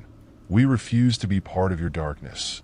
With a surge of energy, the light expanded, breaking the hold of the shadows and pushing them back. The whispers grew frantic, and the figure shrieked, a sound filled with anguish and rage. "No!" In a final burst of light, the shadows shattered, dissolving into the air like smoke caught in the wind. Ava and Sarah gasped, collapsing to the ground, the weight of the darkness lifting as the echoes of the whispers faded into silence. Panting, they stared at the mirror, which now stood clear and unclouded, reflecting only their astonished faces. "Is it over?" Sarah asked, trembling. "I think so," Ava replied, her heart still racing. But just as they began to feel a sense of relief, a soft whisper floated through the air, lingering like a chill. "You cannot escape." The shadows retreated, but the echo of the darkness remained, a reminder that the battle was not over, and the shadows were still out there, waiting for their next opportunity. As they stood in the quiet room, the weight of their experience settled upon them, intertwining with their resolve. They knew they had only begun to scratch the surface of the mysteries that lay hidden within the walls of their building. Together, they stepped back into the light, determined to confront whatever darkness awaited them in the future. If you like the story, don't forget to subscribe and like the video. Let's begin the next story. The late afternoon sun cast a warm glow through the curtains, illuminating Jenna's small living room. She had just settled on her couch with a steaming cup of tea, ready to unwind after a long week at work. The mundane routine of her life had begun to feel a bit too predictable, but today she planned to lose herself in a good book. As she reached for her phone to silence notifications, the device buzzed insistently. Jenna glanced down, her brow furrowing as she saw an unknown number flashing on the screen. Usually, she would let it go to voicemail, but something compelled her to answer. Perhaps it was the thrill of the unexpected. "Hello," she said, her voice cautious yet curious. At first, there was silence, a deep, unsettling pause that seemed to stretch into eternity. Just as she was about to hang up, a voice broke through the stillness, raspy and trembling. "Jenna?" Her heart raced at the sound of her name. "Yes? Who is this?" The voice was faint, as if coming from a great distance. "You need to listen to me. I can't talk for long. They're watching." Jenna's stomach dropped. "Who's watching? What do you mean?" The voice faltered, then continued. "I'm in trouble. I don't have much time. You need to find me." Before she could respond, the line went dead. The sudden silence was deafening, leaving Jenna in a state of shock. She stared at her phone, her heart pounding in her chest. Who was that? Was it a prank? She glanced at the number again, and a chill ran down her spine as she realized it was the same as a number she'd seen in the news reports about a missing person, a young woman named Lily Adams who had vanished 2 months ago without a trace. Thoughts raced through her mind. Should she report it? What if it was genuine? What if someone needed her help? Jenna put down her phone, her hands trembling. She needed to know more. Jenna's mind whirled with confusion and anxiety. She tried to shake off the remnants of the call, convincing herself it must have been a prank or a mistake. But the urgency in the caller's voice echoed in her ears, making it impossible to focus on anything else. She set her tea aside and pulled out her laptop, determined to uncover more about Lily Adams. With each click of the keyboard, Jenna's heart raced. She typed in the name and scanned through the articles detailing the young woman's disappearance. Lily had been reported missing from her apartment, and despite extensive searches, no leads had surfaced. Jenna's gaze fell on a photograph of Lily, a bright smile, framed by long brown hair. As she read through the details, a sense of dread settled over her. The last known sighting of Lily was just a few blocks away from Jenna's apartment, and the timeline of her disappearance matched the date when the mysterious call had come through. A sick feeling crept into her stomach. What if the call had been legitimate? Jenna clicked on a forum dedicated to missing persons. Users were discussing possible sightings and sharing theories. One post stood out. Someone claimed to have seen Lily near an old, abandoned building at the edge of town. The post mentioned strange sounds coming from inside, and how it always seemed like someone was watching from the broken windows. Without thinking twice, Jenna grabbed her jacket. She couldn't just sit around waiting for answers. The urgency of the call tugged at her, and the thought of leaving a missing person's plea unanswered filled her with dread. The evening air was crisp as she stepped outside, a stark contrast to the warmth of her apartment. Jenna's heartbeat quickened with each step towards the abandoned building. The streetlights flickered above her, casting eerie shadows that danced around her. She pulled her jacket tighter, trying to shield herself from the creeping chill that had nothing to do with the temperature. As she approached the building, she felt a knot of fear settle in her stomach. The structure loomed before her, its broken windows resembling dark, hollow eyes watching her every move. The front door hung ajar, creaking softly in the wind, as if inviting her in. "Just a quick look," she whispered to herself, steeling her resolve. "I have to know if she's here." The moment she stepped inside, a wave of musty air enveloped her. Dust motes floated in the dim light, and the floor creaked beneath her feet. Jenna took a deep breath, reminding herself to stay calm. She needed to gather her thoughts, to figure out where to start looking. As she moved deeper into the building, she felt a sense of foreboding wash over her. Shadows loomed in the corners, and every creak of the floorboard sent her heart racing. But she pressed on, her curiosity pushing her forward. Suddenly, a noise echoed from the upper level, a distinct thud followed by what sounded like muffled voices. Jenna froze, her breath caught in her throat. Was she alone? Or was someone else here? Summoning every ounce of courage, she crept up the stairs, each step feeling heavier than the last. The sounds grew louder, almost frantic, urging her to hurry. Reaching the second floor, Jenna paused outside a door that seemed to vibrate with tension. She could hear whispers now, desperate and panicked. Without thinking, she pushed the door open, her heart in her throat. Inside, she found a small, dimly lit room filled with debris. But it was empty. No one was there. Just as confusion began to settle in, she caught sight of something on the floor, a torn piece of fabric that looked like it belonged to a jacket, similar to the one Lily had been wearing in her last photograph. Jenna's pulse quickened. This was real. She was onto something. But just as she reached for the fabric, the door slammed shut behind her, plunging the room into darkness. A wave of panic surged through her. She fumbled for her phone, praying the light would cut through the oppressive darkness. As she switched on the flashlight, the beam revealed the chaotic remnants of the room. A dilapidated bed, overturned furniture, and strange markings on the walls. But her heart stopped as she felt a cold breeze brush against her neck. The hairs on the back of her neck stood on end as she turned slowly, scanning the room for any sign of life. Then she saw it, shadows shifting in the corners, creeping closer. Jenna's breath quickened, a primal fear gripping her. She wasn't alone. Jenna's heart raced as the shadows danced along the walls, growing darker and more defined. She squinted, trying to discern if her mind was playing tricks on her, or if something truly lurked just out of sight. The air felt thick, heavy with anticipation, and she could hear her own pulse pounding in her ears. "Hello," she called out, her voice wavering. "Is anyone there?" No answer, just silence, punctuated by the distant sound of creaking wood, as if the house itself were alive and breathing. Jenna took a hesitant step backward, scanning the room for an escape route. The torn fabric lay forgotten at her feet as she focused on the ominous darkness surrounding her. Just then, a cold gust of wind swept through the room, rattling the window panes. The shadows flickered, and for a fleeting moment, she thought she saw a figure lurking in the far corner. Her stomach churned, and instinct screamed at her to flee, but curiosity held her in place, tethered by the fear of missing something important.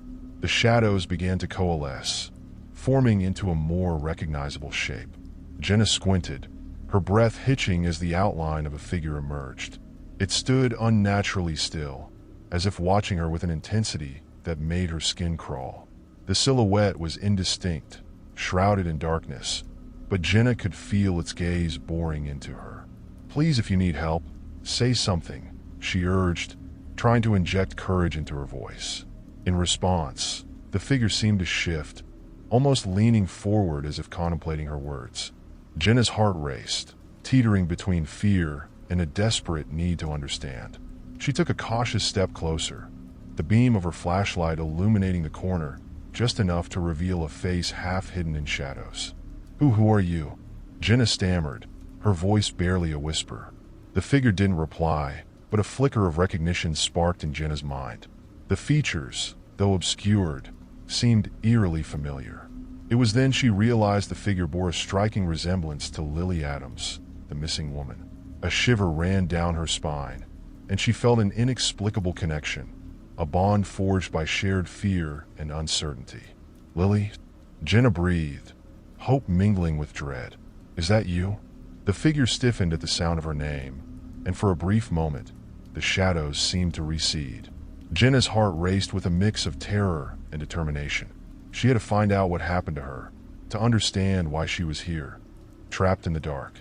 With newfound resolve, Jenna took another step forward, but as she did, the room seemed to shift. The walls closed in, and the air grew colder. The figure began to dissolve into the shadows, its outline blurring as if it were a mirage. Panic surged through Jenna, and she lunged forward, reaching out for the fading silhouette. "Wait, don't go," she shouted, desperation clawing at her throat. But the figure slipped away, melding into the darkness, leaving Jenna alone in the chilling silence. The shadows returned to their original form, wrapping around her like a suffocating blanket. The flashlight flickered ominously, and she felt the weight of dread settle back in her chest. Jenna stumbled backward, trying to regain her composure. She had to get out. She couldn't linger here any longer. The thought of being trapped in this eerie place, alone with the shadows, was unbearable. Just as she turned to leave, a soft sound caught her attention, whispers, echoing through the room. Jenna hesitated, her curiosity piqued. She could almost make out words, muffled and distant, weaving through the oppressive silence. "Help me find me." The voice was faint, but the urgency within it sent chills down her spine. Was it Lily? Was she trying to communicate with her, to guide her to the truth? Jenna took a deep breath, battling the rising tide of fear. She needed to uncover the mystery that surrounded Lily's disappearance. With her flashlight illuminating the way, she stepped back into the dark hallway, heart pounding as she followed the echoes of the voice, determined to find out where it would lead her. As she ventured further into the depths of the building, the atmosphere thickened, each step amplifying the sense of impending doom. The whispers became clearer, more insistent, and Jenna pressed on, driven by an unshakable sense of purpose. "Help me find me." The words reverberated in her mind, urging her forward, promising answers but shrouded in danger. She was closer than ever to uncovering the truth behind the haunting presence that had drawn her here. Little did she know, the shadows were not the only things watching her tonight. Jenna's pulse quickened as she navigated the dimly lit hallway, each footfall echoing ominously in the oppressive silence. The whispers grew louder, more defined, leading her deeper into the labyrinthine depths of the house. The air was thick with tension, a palpable sense of dread that clung to her like a second skin. She could feel it wrapping around her throat, tightening with every step she took toward the truth. "Help me. Find me." The voice was now unmistakably Lily's, a haunting melody that resonated with both urgency and despair. It was a call that transcended the veil of fear, urging Jenna to uncover the mystery that surrounded her friend's disappearance. As she turned a corner, the whispers ceased, plunging her back into a deafening silence. Jenna paused, her heart pounding fiercely in her chest. Ahead lay a heavy wooden door, its surface worn and splintered, as if it had been untouched for decades. An inexplicable pull tugged at her, urging her to approach. She placed her trembling hand on the doorknob, the cold metal biting into her skin. "Here goes nothing," she whispered, steeling herself for whatever lay beyond. With a deep breath, Jenna twisted the knob, and pushed the door open. It creaked on its hinges, revealing a dimly lit room shrouded in shadows. The faint scent of mildew hung in the air, mixed with something metallic that sent a shiver down her spine. Her flashlight swept across the room, illuminating a disheveled space filled with old furniture, dusty boxes, and a tattered armchair facing the far wall. At first glance, it appeared abandoned, but Jenna's instincts screamed otherwise. There was a palpable energy in the air, a heaviness that hinted at untold stories lingering in the corners. The whispers returned, more insistent this time, echoing through her mind like a chilling mantra. "Help me, find me." With trepidation, Jenna stepped inside, allowing the door to close quietly behind her. As she moved further into the room, she noticed something peculiar. A small, weathered box perched on a rickety table. It seemed out of place, almost like a beacon among the decay. She felt a magnetic pull toward it, compelling her to investigate. Jenna approached the table, her heart racing. The box was intricately carved, its surface etched with symbols she couldn't decipher. As she reached out to touch it, a sudden chill swept through the room, and the whispers grew louder, more frantic. "Don't touch it," a voice echoed in her mind. It wasn't Lily's. It was deep, urgent, and filled with warning. Jenna hesitated, her fingers hovering just above the surface of the box. What was this place? Who had left this behind? And why did it feel so important? Against her better judgment, curiosity overpowered her fear. She opened the box, and a cloud of dust erupted into the air, making her cough and wave her hand in front of her face. Inside, she found a collection of items: faded photographs, letters, and what appeared to be a journal. As she rifled through the contents, a sense of unease washed over her.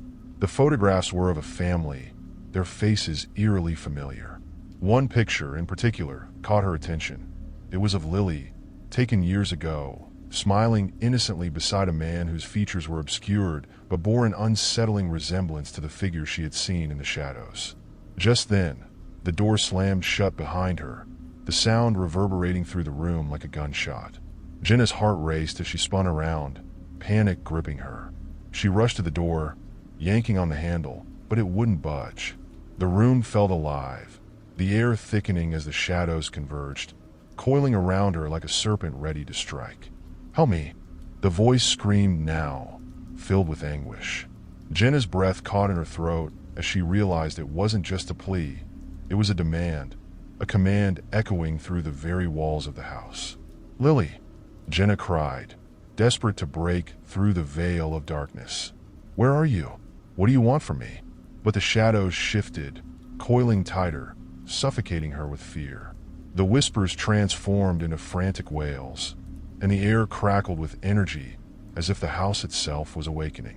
Jenna stumbled backward, clutching the box against her chest, her eyes darting around for an escape. Suddenly, the armchair in the corner creaked, and a figure emerged from the shadows. It was the man from the photograph, his face twisted in a cruel smirk, his eyes dark pools devoid of humanity. "You shouldn't have come here," he said, his voice low and menacing, sending chills racing down Jenna's spine. "What do you want?" she gasped, backing away, her mind racing with fear and confusion. The man stepped closer, the shadows swirling around him like a cloak. "You're meddling in things that don't concern you. You have no idea what you've awakened." "Lily!" Jenna shouted, desperation flooding her voice. "Where is she?" The man's smirk widened, a malevolent glint in his eyes. "She's lost, just like you will be if you don't leave now." Jenna's resolve hardened. She wouldn't back down. "I'm not leaving without her." With a flick of his wrist, the shadows surged forward, coiling around Jenna's ankles, pulling her down into the darkness. She struggled, adrenaline pumping through her veins as she fought against the suffocating tendrils. "Help me! Find me!" The voice of Lily echoed louder now, reverberating in Jenna's mind as if the very walls of the house were urging her to fight back. Summoning every ounce of strength, Jenna ripped the box open wider, letting its contents spill across the floor. The photographs and letters scattered around her, creating a chaotic whirlwind of memories and emotions. She could feel the energy shifting, the shadows faltering as the memories began to come alive. "No!" the man shouted, his voice cracking with rage. The shadows recoiled, giving Jenna a moment of clarity. In that instant, she reached for the photograph of Lily, holding it close to her heart. "I won't let you take her," she screamed, channeling her determination into a wave of defiance. The shadows recoiled further, releasing their grip as if pushed back by Jenna's fierce resolve. The man's face twisted in fury, and Jenna seized the moment. She lunged for the door, throwing her weight against it as she struggled to escape the nightmare. With a loud crash, the door burst open, and Jenna stumbled into the hallway, gasping for air. The whispers faded, replaced by the pounding of her heart. She glanced back, expecting to see the figure lurking in the shadows, but he was gone. Jenna took a moment to gather herself, heart racing. She had to find Lily. She couldn't let fear deter her any longer. The house might be a labyrinth of darkness, but she was determined to illuminate the truth. With the photograph clutched tightly in her hand, she ventured deeper into the unknown, prepared to confront whatever waited in the shadows. Jenna steadied her breath as she navigated the narrow corridor, the oppressive darkness pressing in around her. Each step felt heavier than the last, but the photograph of Lily fueled her determination. The echoes of that chilling encounter with the shadowy figure reverberated in her mind, yet the urgency to uncover the truth outweighed her fear. The hallway stretched on endlessly, walls lined with faded wallpaper peeling at the edges, revealing the rough wooden planks beneath. Jenna's flashlight flickered, casting eerie shadows that danced mockingly in the corners of her vision. She had to focus. Each corner turn felt like peeling back layers of an unsettling mystery. Following the whispers, she approached a door at the end of the hallway, its surface worn and splintered, much like the door she had just come through. Jenna could hear her heart pounding in her ears as she reached for the knob, expecting it to resist her touch. Instead, it turned smoothly, and she pushed the door open cautiously. Inside, the room was dark, but her flashlight beam revealed more remnants of the past. Old furniture covered in white sheets, a dusty mirror that reflected her anxious expression, and shelves lined with boxes overflowing with forgotten memories. The air was thick with dust, and as she entered, she could feel the weight of the house's history pressing down on her. A strange, instinctual pull guided her to a corner where the shadows seemed to converge. She squinted, noticing a small, ornate box resting on a low table. It was beautifully crafted, adorned with delicate engravings that glimmered in the dim light. Jenna felt an urge to reach out, to discover what lay inside, but a voice in her head urged caution. "Lily," she called out softly, hoping for a response. The only answer was silence, a deafening void that stretched between her and the unknown. Jenna stepped closer, the weight of her decision pressing heavily on her shoulders. The moment she touched the box, a jolt of energy surged through her fingers. It felt warm, alive, as if it had been waiting for her. With a deep breath, she lifted the lid, revealing an assortment of objects, trinkets, letters, and what appeared to be Lily's journal. Jenna's breath caught in her throat as she recognized the familiar handwriting scrawled across the pages. As she flipped through the journal, her eyes widened at the entries that detailed Lily's life before her disappearance. Each page revealed snippets of fear, confusion, and a growing sense of dread. Lily had been experiencing strange occurrences, similar to what Jenna had encountered. The words, "help me," were repeated throughout, a haunting refrain that chilled Jenna to her core. But one entry stood out among the rest, dated just days before Lily vanished. "I keep hearing whispers at night. They call my name, but I can't see who they are. I feel like I'm being watched. I need to get out of this house, but I don't know how." Jenna's hands trembled as she read the words. It was a cry for help, one that had gone unanswered. The realization that her friend had been trapped in this nightmare, isolated and terrified, sent a wave of guilt crashing over her. She had to find a way to save her, to bring her back from whatever darkness had ensnared her. Suddenly, a noise echoed through the room, breaking her concentration. A soft tapping sound reverberated from somewhere above, like a warning. Jenna looked up, her heart racing as she realized it was coming from the attic. Determined, Jenna set the journal aside, and headed for the staircase leading up to the attic. The steps creaked under her weight, the sound magnified in the stillness of the house. With each step, the tapping grew louder, more insistent, echoing through the darkness like a heartbeat. As she reached the top of the stairs, Jenna paused, peering into the dimly lit attic. It was a vast, shadowy space filled with forgotten belongings. Old furniture, boxes, and dust-laden cobwebs clinging to the corners. The air was stale, heavy with the scent of age and neglect. "Lily?" Jenna called out, her voice trembling as it echoed into the void. For a moment, there was silence. Then the tapping stopped. "Help me." The voice came softly, almost a whisper, drifting down from the shadows at the far end of the attic. Jenna's heart raced as she stepped into the room, her flashlight beam cutting through the darkness. She advanced cautiously, fear clawing at her insides as she approached the source of the voice. The shadows seemed to shift, creating a wall that felt almost tangible, pushing against her as if warning her to turn back. Then Jenna saw her, a figure huddled in the corner, wrapped in a blanket, hair disheveled and wild. It was Lily. Relief surged through Jenna, followed immediately by fear. Lily looked up, eyes wide with fear and confusion. "Jenna," she whispered, her voice barely audible. "You shouldn't have come here." "Lily!" Jenna rushed forward, dropping to her knees beside her friend. "I was so worried. What happened? How did you end up here?" "I don't know," Lily replied, her eyes darting around the attic, as if expecting the shadows to come alive. "I came here to get away, but then I heard things. They won't let me leave." Jenna's heart sank. "What things?" "The whispers, they're everywhere. They know things about me, about us. I thought I could escape, but it's like the house is alive. It wants to keep me here." Jenna took a deep breath, her mind racing. "We have to get out of here. I don't know what this place is, but we can't stay. It's not safe." As they stood, the atmosphere shifted. The temperature dropped suddenly, and Jenna could feel the shadows closing in around them, thick and oppressive. The whispers returned, louder now, swirling around them like a storm. "Help us! Help us!" The voices pleaded, blending together into an anguished chorus. "We have to go," Jenna urged, grabbing Lily's hand. They moved toward the stairs, but as they did, the door slammed shut with a deafening bang, trapping them in the attic. "No, please," Jenna shouted, pulling on the doorknob, but it wouldn't budge.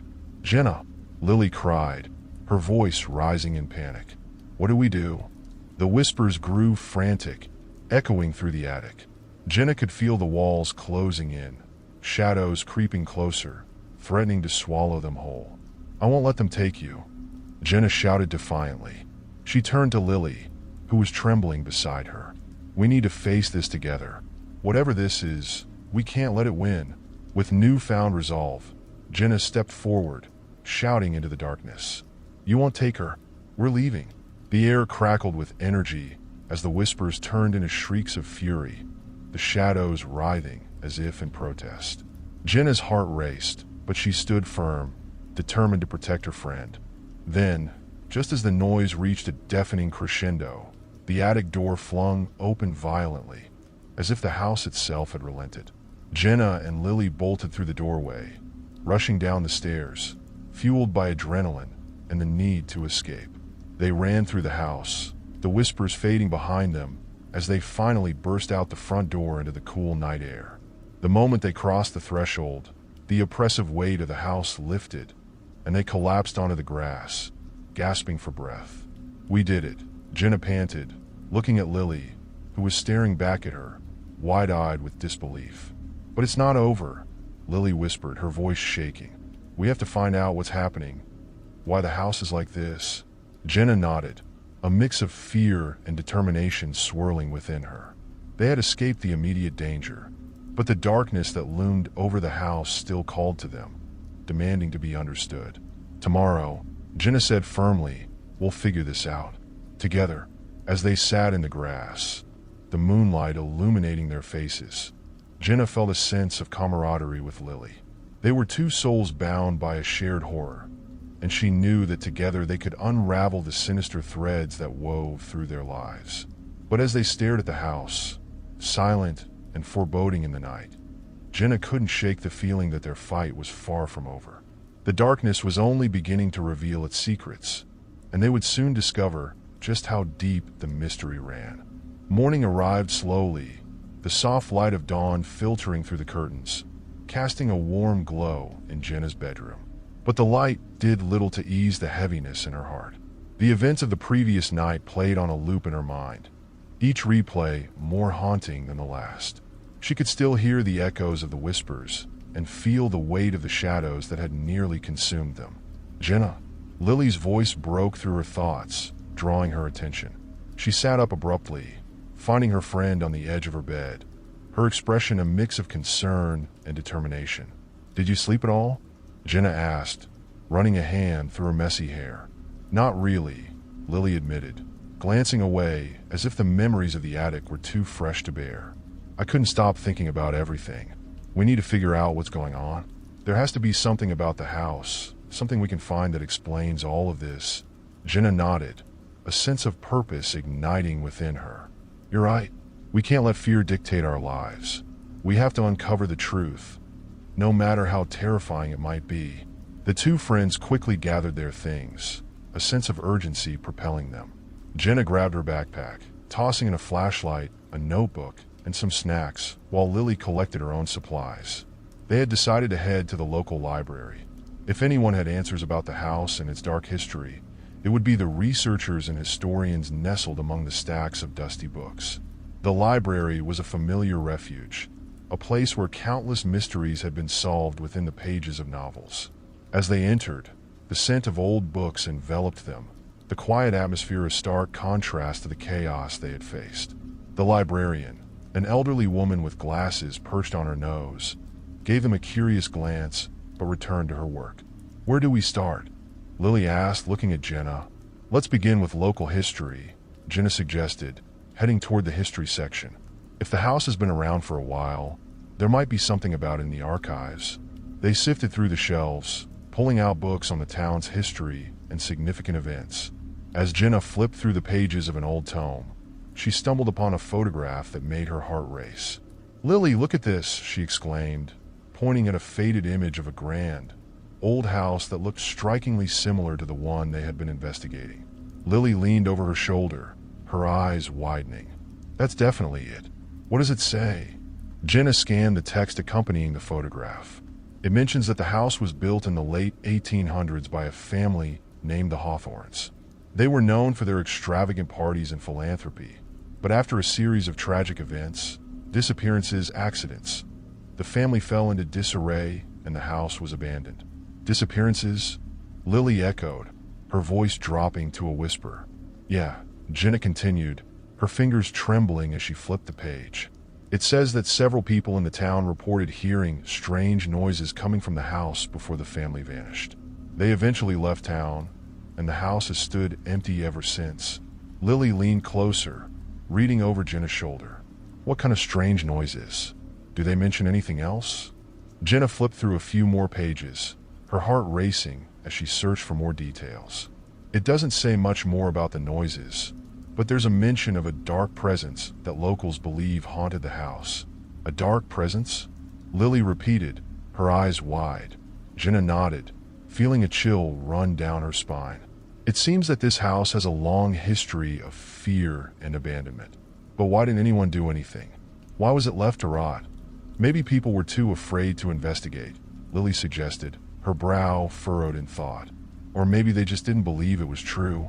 Jenna frowned, flipping to the last page of the chapter. "There's something else?"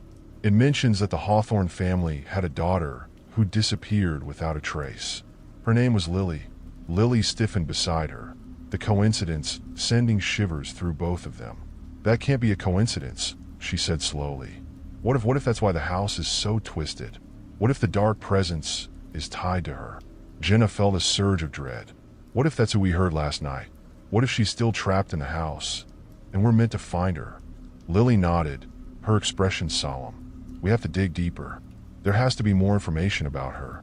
With renewed determination, they scoured the library, digging through archives and old newspapers, searching for any trace of Lily Hawthorne. Hours slipped by as they pieced together fragments of the past, revealing the haunting legacy that lingered in the shadows of the old house. Just as they were about to give up, Jenna found an article buried in the back of a dusty newspaper. It described a search party organized by the town when Lily Hawthorne went missing. A chilling detail caught her eye. Witnesses reported seeing a dark figure lurking near the house on the night she disappeared. "What does it say?" Lily asked, leaning in. "It says the figure was seen multiple times before she vanished, always watching the house." Jenna's voice was barely above a whisper. They thought it might have something to do with the strange noises that had been reported. No one was ever able to explain it. What if that figure is still here? Lily's voice trembled with anxiety. "Maybe it's connected to the whispers we heard," Jenna replied, feeling a knot tighten in her stomach. "Maybe it's trying to communicate with us. But why? What does it want?" Lily took a deep breath, steeling herself. "We have to go back to the house, don't we? We need to confront whatever this is." Jenna hesitated, the weight of the decision heavy on her shoulders. "I don't know, Lily. What if it's dangerous? What if we end up like the Hawthorns?" "But we have to do something," Lily insisted, her eyes fierce. "We can't keep running from it. If there's a chance we can help her, to free whatever is trapped there, we have to try." Jenna looked into her friend's eyes, seeing the resolve reflected there. She knew Lily was right. They couldn't let fear dictate their lives any longer. They had to face whatever darkness awaited them in that house. "Okay," Jenna finally said, her voice steady. "Let's go back." As they prepared to leave the library, Jenna felt a mixture of dread and anticipation swirl within her. The shadows of the past beckoned, and she couldn't help but feel that they were on the brink of uncovering something monumental, something that could change everything. They stepped out into the crisp air, ready to face the unknown that awaited them, their hearts pounding in unison. The house loomed in the distance, a silent sentinel watching their every move, its secrets waiting to be unveiled. Together, they would confront the darkness that had haunted them for far too long. The drive back to the house felt interminable, the atmosphere inside Jenna's car thick with tension and uncertainty. The sun dipped low in the sky, casting long shadows that danced along the pavement. Jenna gripped the steering wheel tightly, her knuckles turning white as she navigated the winding road. "Do you really think we'll find anything?" Lily asked, her voice barely above a whisper. "I don't know," Jenna replied, glancing at her friend. "But we need to try. We owe it to Lily Hawthorne, and to ourselves." Lily nodded, her expression resolute, but Jenna could see the flicker of fear behind her eyes. The thought of what lay ahead made her stomach churn. What if they were walking into something they couldn't handle? As they arrived at the house, a sense of foreboding washed over them. The old structure loomed before them, its windows like dark eyes staring into their souls. The air felt heavier, charged with an energy that made the hairs on the back of Jenna's neck stand on end. "Let's get the flashlights and head upstairs," Jenna said, trying to sound more confident than she felt. They gathered their supplies, flashlights, a camera to document their findings, and a small voice recorder, before stepping into the dimly lit foyer.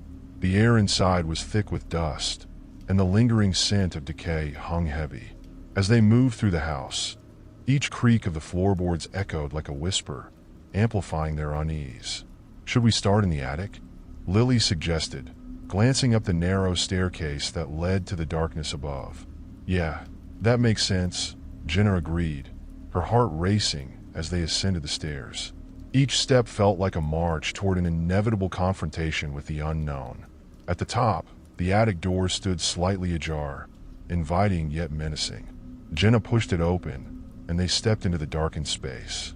The air was cool, almost frigid, and the flickering beam of their flashlights revealed boxes and furniture shrouded in dust. Shadows danced across the walls, creating eerie shapes that seemed to move with a life of their own.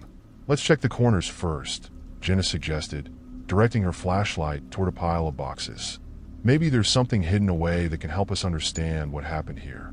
As they rummaged through the boxes, Jenna's mind raced with thoughts of the Hawthorne family and the dark figure that had haunted them. She couldn't shake the feeling that the answers were just within reach, but a deep sense of dread gnawed at her. Lily held up a tattered scrapbook. "Look at this," she exclaimed, brushing off the dust. Jenna leaned closer, her pulse quickening as she caught a glimpse of faded photographs and newspaper clippings. It's a scrapbook of the Hawthorne family. They flipped through the pages, uncovering snippets of the family's life. Photos of extravagant parties, gatherings filled with laughter, and a younger Lily Hawthorne with a radiant smile.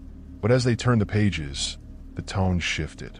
Newspaper clippings revealed the family's descent into tragedy. Reports of disappearances, accidents, and ultimately, the darkening cloud of mystery surrounding the young girl's vanishing. "This is it," Lily said, her voice trembling with excitement. "These articles talk about the strange occurrences around the time she disappeared. It's all connected." Jenna's heart raced as she scanned the articles, feeling a sense of urgency wash over her. "We need to keep looking. There must be something here that can guide us to what happened to her." Suddenly, a low creaking sound echoed through the attic, making them freeze.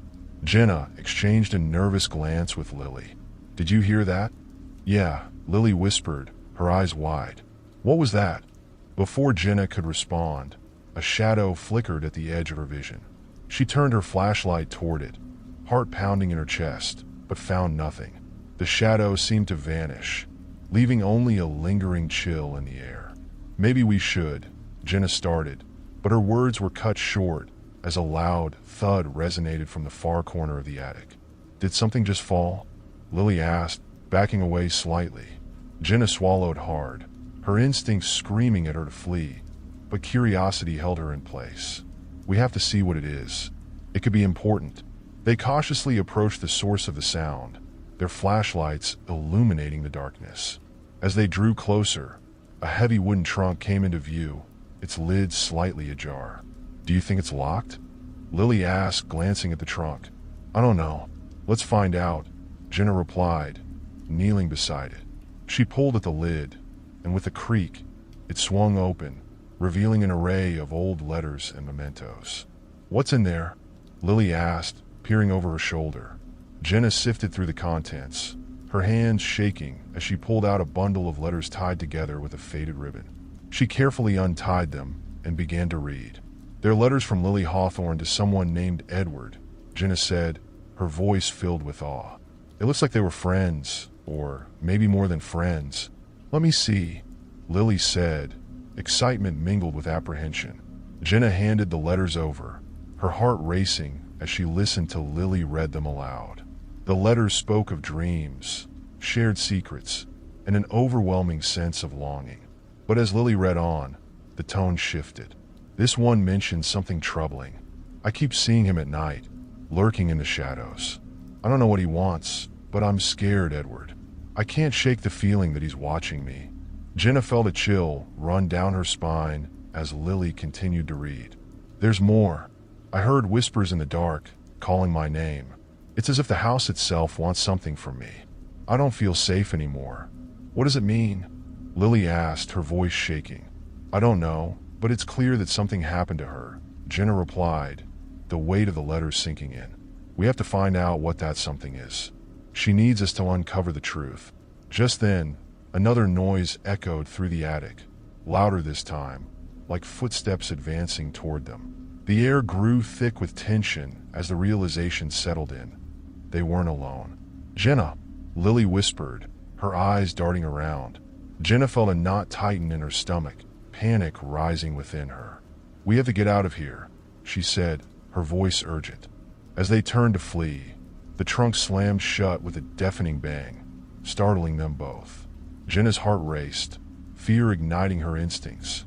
"Run," she shouted, grabbing Lily's arm and pulling her toward the attic door. They stumbled down the stairs, the oppressive darkness closing in around them. The sound of footsteps echoed behind them, quickening their pace as they raced through the house, desperate to escape whatever presence lingered in the shadows. The front door loomed ahead, a beacon of safety. With a surge of adrenaline, Jenna flung it open, and they burst out into the night, gasping for breath. "What was that?" Lily panted, her face pale. "I don't know, but we have to figure it out," Jenna said, her voice shaking with adrenaline and fear. "We can't let whatever is haunting this house win. We need to confront it, not run away." Lily nodded, her resolve returning. You're right, but we have to prepare ourselves. We need to know what we're dealing with before we go back. As they stood outside, the moon cast an eerie glow over the house, a constant reminder of the darkness that awaited them within. They knew they had to return, but they also knew they needed a plan.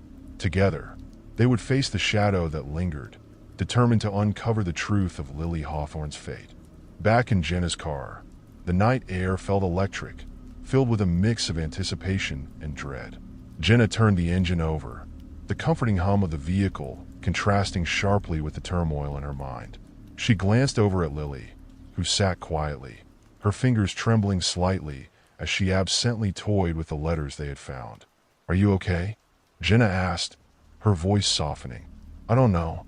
I thought we'd find answers, but now I feel even more lost," Lily admitted, her gaze distant.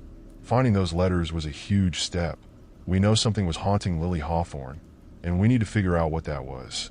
But we can't go back unprepared," Jenna replied, determination building within her. Lily nodded slowly, finally meeting Jenna's eyes. "So, what do we do next?" Jenna thought for a moment, piecing together the puzzle in her mind. "We need to do some research about Lily, her family, and any local legends or events that might connect to what she experienced. There might be records at the library or even local historical societies. We could also talk to some residents who lived in the area at that time, right?" Lily said, her expression firming. "Let's start with the library tomorrow. We need to find out if anyone has written about the Hawthornes or if there are any old records that might shed light on their story." They spent the rest of the night planning their approach, poring over the letters for hints about the figure Lily had mentioned, the one who had haunted her dreams. The more they read, the more convinced they became that whatever had transpired in that attic was deeply rooted in the family's history. As dawn broke, painting the sky with shades of pink and gold, they felt a new sense of urgency wash over them. They arrived at the small-town library, its quaint facade welcoming yet ominous. Jenna pushed open the heavy wooden door, and the musty smell of old books greeted them. "Let's start with the newspaper archives," Jenna suggested, leading the way to a back room filled with shelves of yellowed newspapers and faded records. The two girls spent hours combing through articles, each one peeling back layers of the Hawthorne family's history. They learned of the family's rise to prominence in the community, their lavish parties, and their tragic decline following Lily's disappearance. Jenna stumbled upon a particularly haunting article titled "The Mystery of Lily Hawthorne's Disappearance." It detailed how she had vanished without a trace during a summer party, leaving family and friends in a state of panic. The chilling words leaped off the page, painting a vivid picture of chaos and fear that had gripped the town. "Look at this," Jenna exclaimed, drawing Lily's attention. She pointed to a passage that mentioned a family friend who had reported seeing a figure near the woods on the night Lily disappeared. This could be the person she mentioned in her letters, the one who was watching her. "Do they say who it was?" Lily leaned closer, her breath hitching in anticipation. "No, just that it was a shadowy figure. But we need to find out more about this family friend. If they saw something, they might have more information." They continued their search, cross-referencing names and events with various records, when Lily stumbled upon a diary tucked between the shelves, its spine worn and pages yellowed. "Jenna, look at this." Jenna glanced over, her curiosity piqued. Lily opened the diary, revealing neat handwriting that chronicled the life of a woman named Eleanor Hawthorne, Lily's great-aunt. As they read, they discovered entries detailing family secrets, including mentions of the shadow that had haunted Lily and the family for generations. Eleanor believed the shadow was a harbinger of doom, Lily whispered, reading aloud. She wrote about how it would visit before tragedy struck, warning the family of impending danger. She was terrified it would take another Hawthorne. Could it have been a manifestation of their fears? Jenna wondered aloud. Maybe it's tied to the house itself, something that preys on the family's anxieties. They spent the rest of the day delving deeper into the diary, uncovering more of Eleanor's fears and her attempts to confront the shadow. Jenna's heart sank as she realized that Eleanor's warnings had gone unheeded, resulting in the family's unraveling. As evening approached, they gathered their findings, ready to head home. But as they left the library, the sun dipped low on the horizon, and an uneasy feeling settled in Jenna's stomach. "Are you ready to go back?" Lily asked, her voice tinged with anxiety. Jenna hesitated, glancing back at the library. "I think we have enough information to face whatever is in that house. But we need to be smart about this. If Eleanor had to confront the shadow, we might have to do the same." They decided to spend one more night preparing, gathering supplies for their return to the Hawthorne house. As they collected candles, flashlights, and protective crystals from Jenna's home, the weight of their mission loomed over them like a storm cloud. That night, as they lay in bed, neither could shake the feeling that something was coming. Jenna glanced at her phone, the screen illuminating the darkness with a chilling reminder. It was nearly midnight. She couldn't help but remember the foreboding sense of time passing too quickly. As the hours dragged on, sleep eluded her. Shadows danced along the walls, each creak of the house echoing in her mind. It felt as though the walls were closing in, as if the house itself were alive and aware of their plans. Just as she began to drift off, a sound shattered the stillness, a soft knock at the window. Jenna jolted awake, her heart racing. Had she really heard that? She strained to listen, and there it was again, a gentle, persistent knocking. "What is it?" Lily mumbled from the other side of the room. "Shoo," Jenna whispered, her pulse quickening. She slipped out of bed, her heart pounding as she approached the window. The darkness outside was thick, swallowing the light of the moon, but she could make out a faint outline, a figure standing just beyond the glass. "Who's there?" she called out, her voice trembling. But the figure remained silent, just standing there, the soft knock echoing again. "Jenna, don't," Lily urged, panic rising in her voice. Jenna hesitated, torn between fear and curiosity. But as the figure stepped closer, she could see its features. A familiar face, a face she recognized all too well. "Lily," she breathed, her heart racing as realization hit her. It was the face of Lily Hawthorne, staring back at her with hollow eyes. Jenna stumbled back, fear gripping her. "Lily, look," she shouted, but when she turned to her friend, she found Lily frozen in place, her expression a mix of horror and disbelief. "Jenna, that's not me," Lily whispered, backing away from the window. Jenna turned back, her breath hitching in her throat.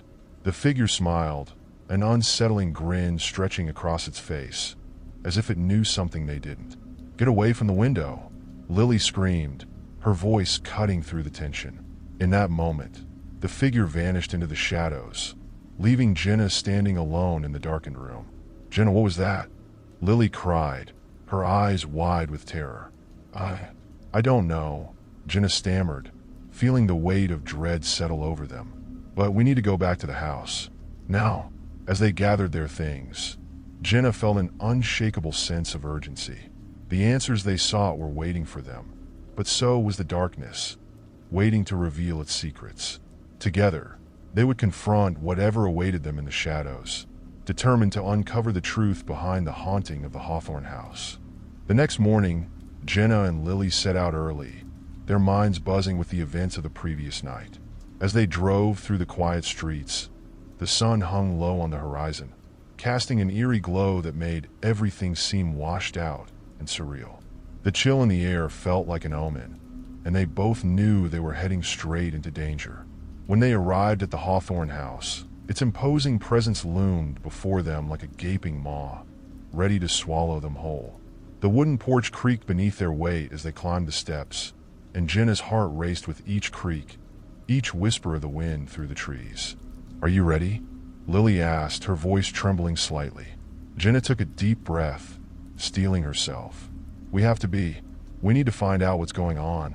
They pushed the door open, and it swung wide, revealing a dim interior filled with dust and shadows. The air was thick with the scent of mildew, and the silence was deafening. Every step echoed as they entered the living room, the sun filtering through the grimy windows and casting long shadows on the floor. "Let's start in the attic," Lily suggested, her voice barely above a whisper. As they ascended the creaky staircase, Jenna couldn't shake the feeling that they were being watched. It was as if the house itself was alive, its walls absorbing their fear and anticipation. When they reached the attic door, Lily hesitated. "Are you sure?" she asked, her hand hovering above the doorknob. Jenna nodded, pushing the door open. The attic was even darker than they had imagined, the only light filtering in through a small, grimy window. Dust motes danced in the air, and the musty smell of old would envelop them. They stepped inside, their footsteps muffled by layers of dust. The attic was cluttered with old furniture, broken toys, and stacks of forgotten memories. In the far corner, Jenna noticed an old trunk, its leather cracked and peeling. "Do you think we should check that out?" Jenna asked, her curiosity piqued. Lily glanced over, her brow furrowing. Maybe it holds something important. Together, they approached the trunk, and Jenna knelt to examine the rusty latch. With a firm tug, she managed to pry it open. Inside lay an assortment of items: old clothes, faded photographs, and a stack of letters, much like the ones they had found at the library. "Look," Lily exclaimed, pulling out a letter. This one is addressed to Lily. Jenna's heart raced as she watched Lily unfold the letter, her hands trembling. "What does it say?" Jenna asked, leaning closer. Lily read the letter aloud, her voice shaky. "Dearest Lily, I hope this finds you well. I'm writing to you from a place far away, but my heart remains with you always. I fear for what lurks in the shadows of our home. It has taken so much from us, and I worry you may be next." Jenna's blood ran cold. This sounds just like what we read in Eleanor's diary. She was warning Lily, just like Eleanor had been warned. "But what does it mean?" Lily whispered, her eyes wide. "What is this thing?" Jenna's mind raced, piecing together the fragments of the puzzle. Whatever it is, it's connected to the family. The figure we saw last night. Maybe it's the same shadow that Eleanor and Lily were afraid of. It's been watching over generations. Suddenly, a loud creaking echoed from the corner of the attic, and both girls froze. Jenna turned slowly, her heart pounding.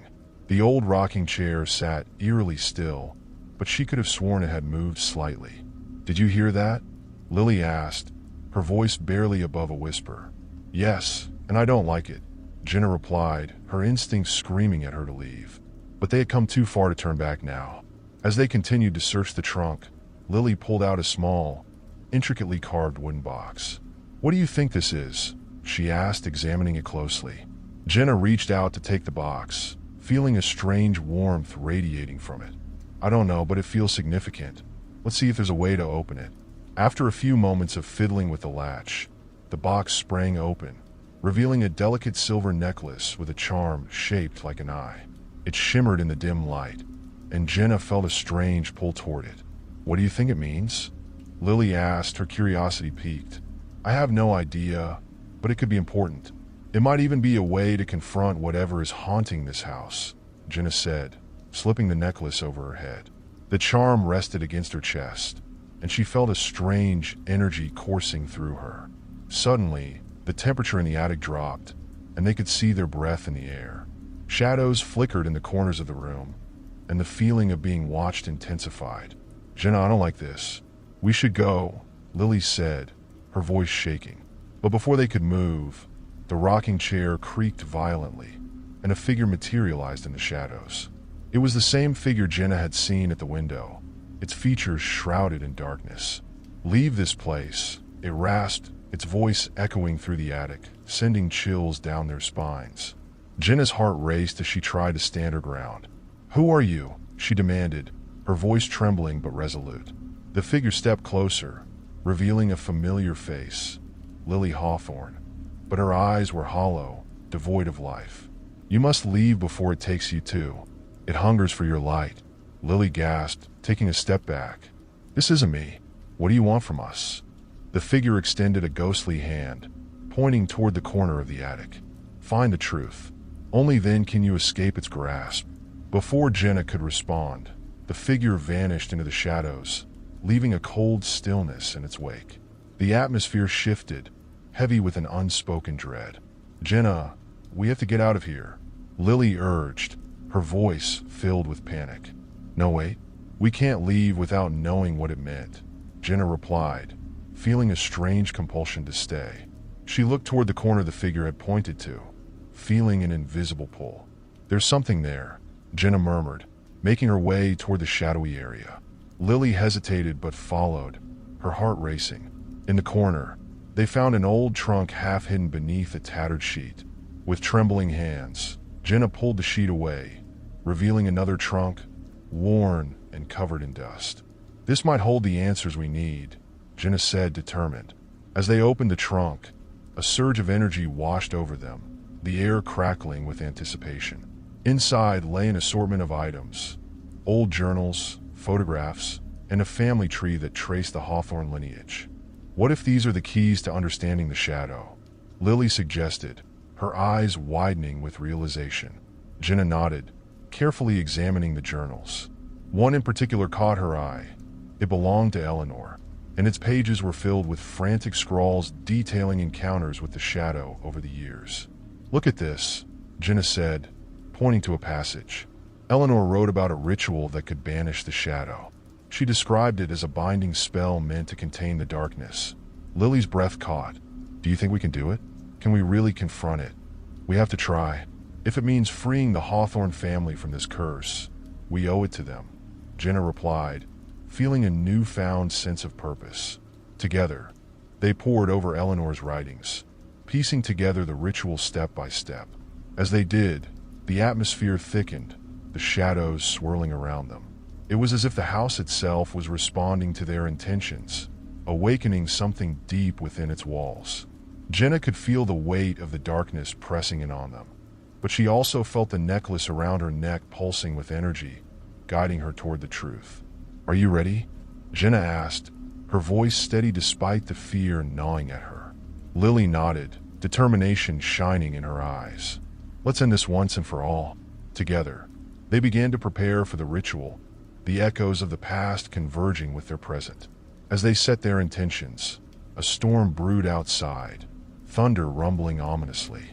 The shadows danced around them, threatening to engulf them, but they stood firm, ready to confront whatever awaited in the darkness. In that moment, they understood that this was more than just a family's legacy. It was a battle for their very souls, and they were determined to fight for the light.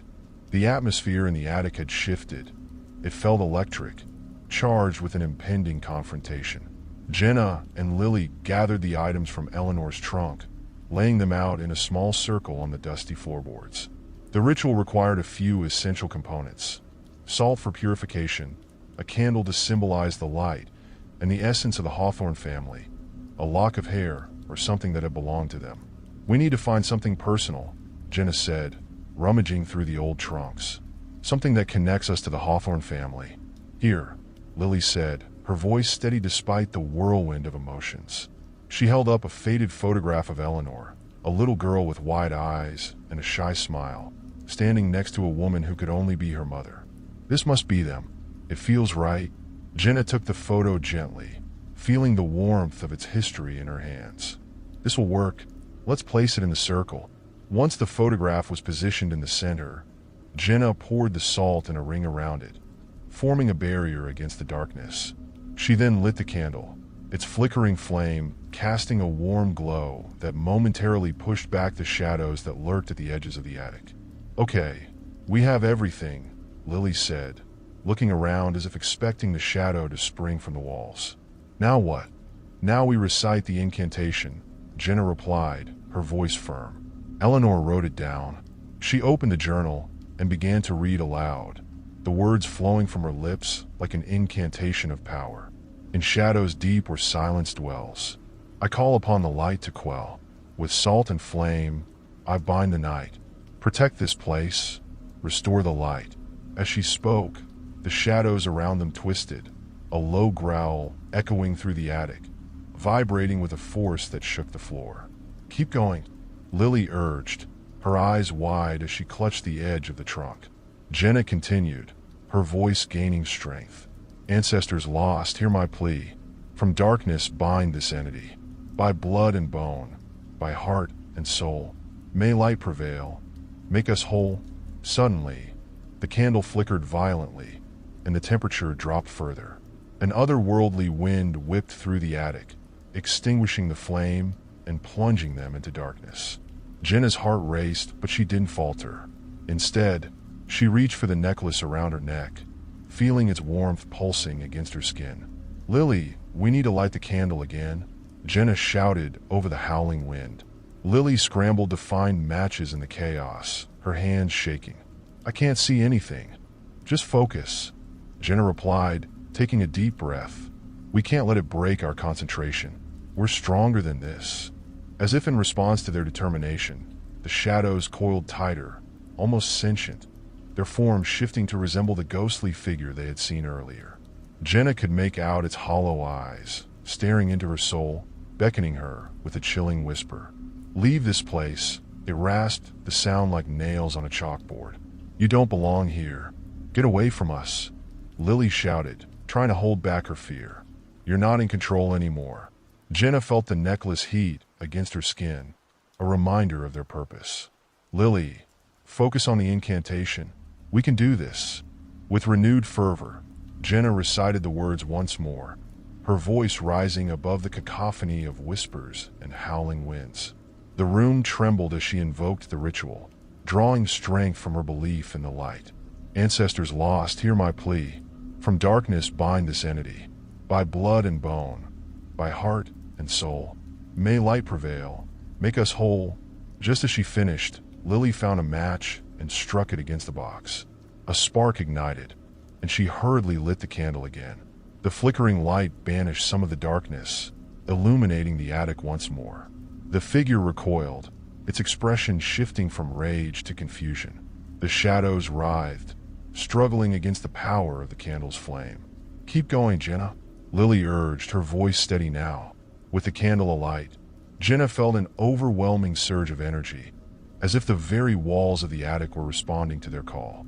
She pressed on, speaking the final lines of the incantation with unwavering resolve.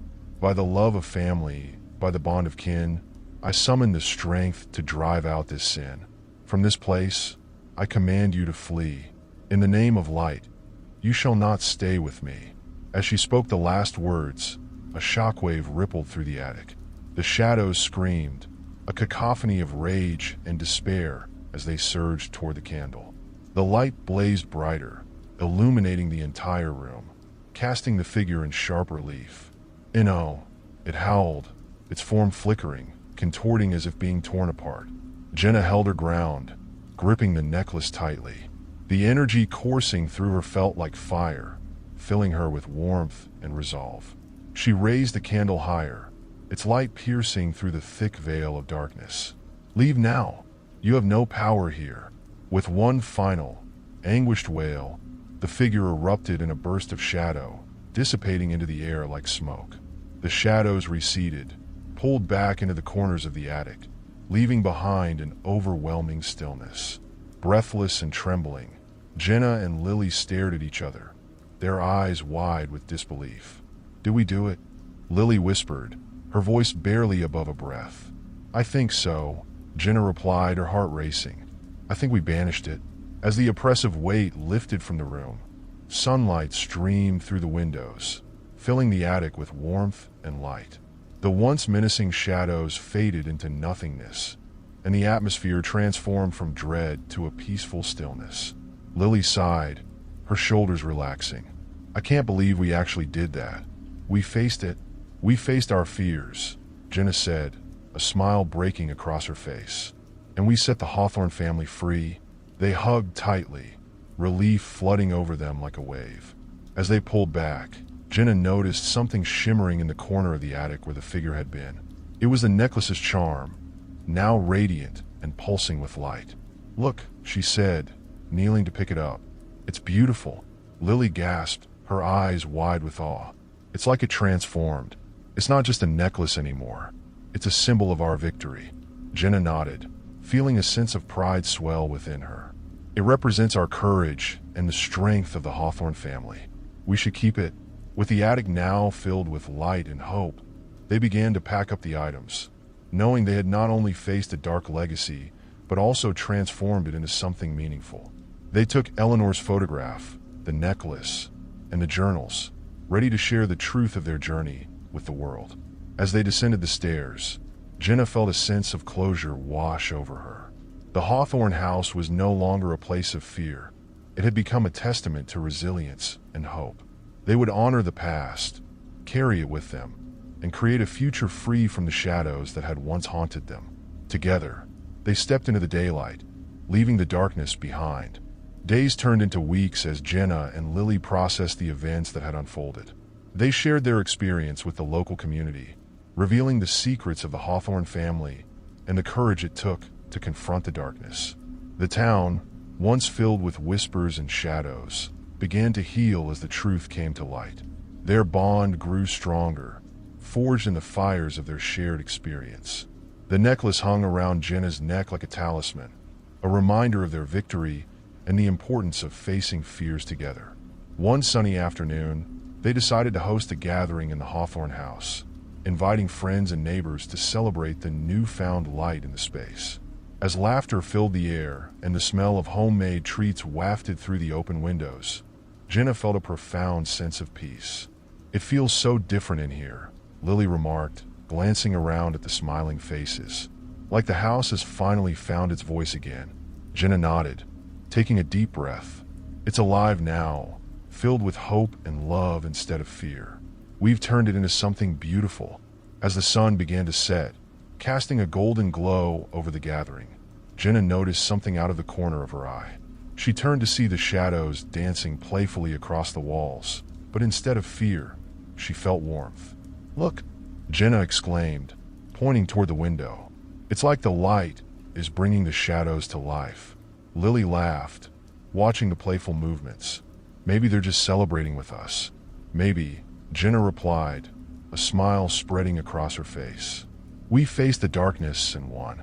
Now it's just a part of the beauty of this place."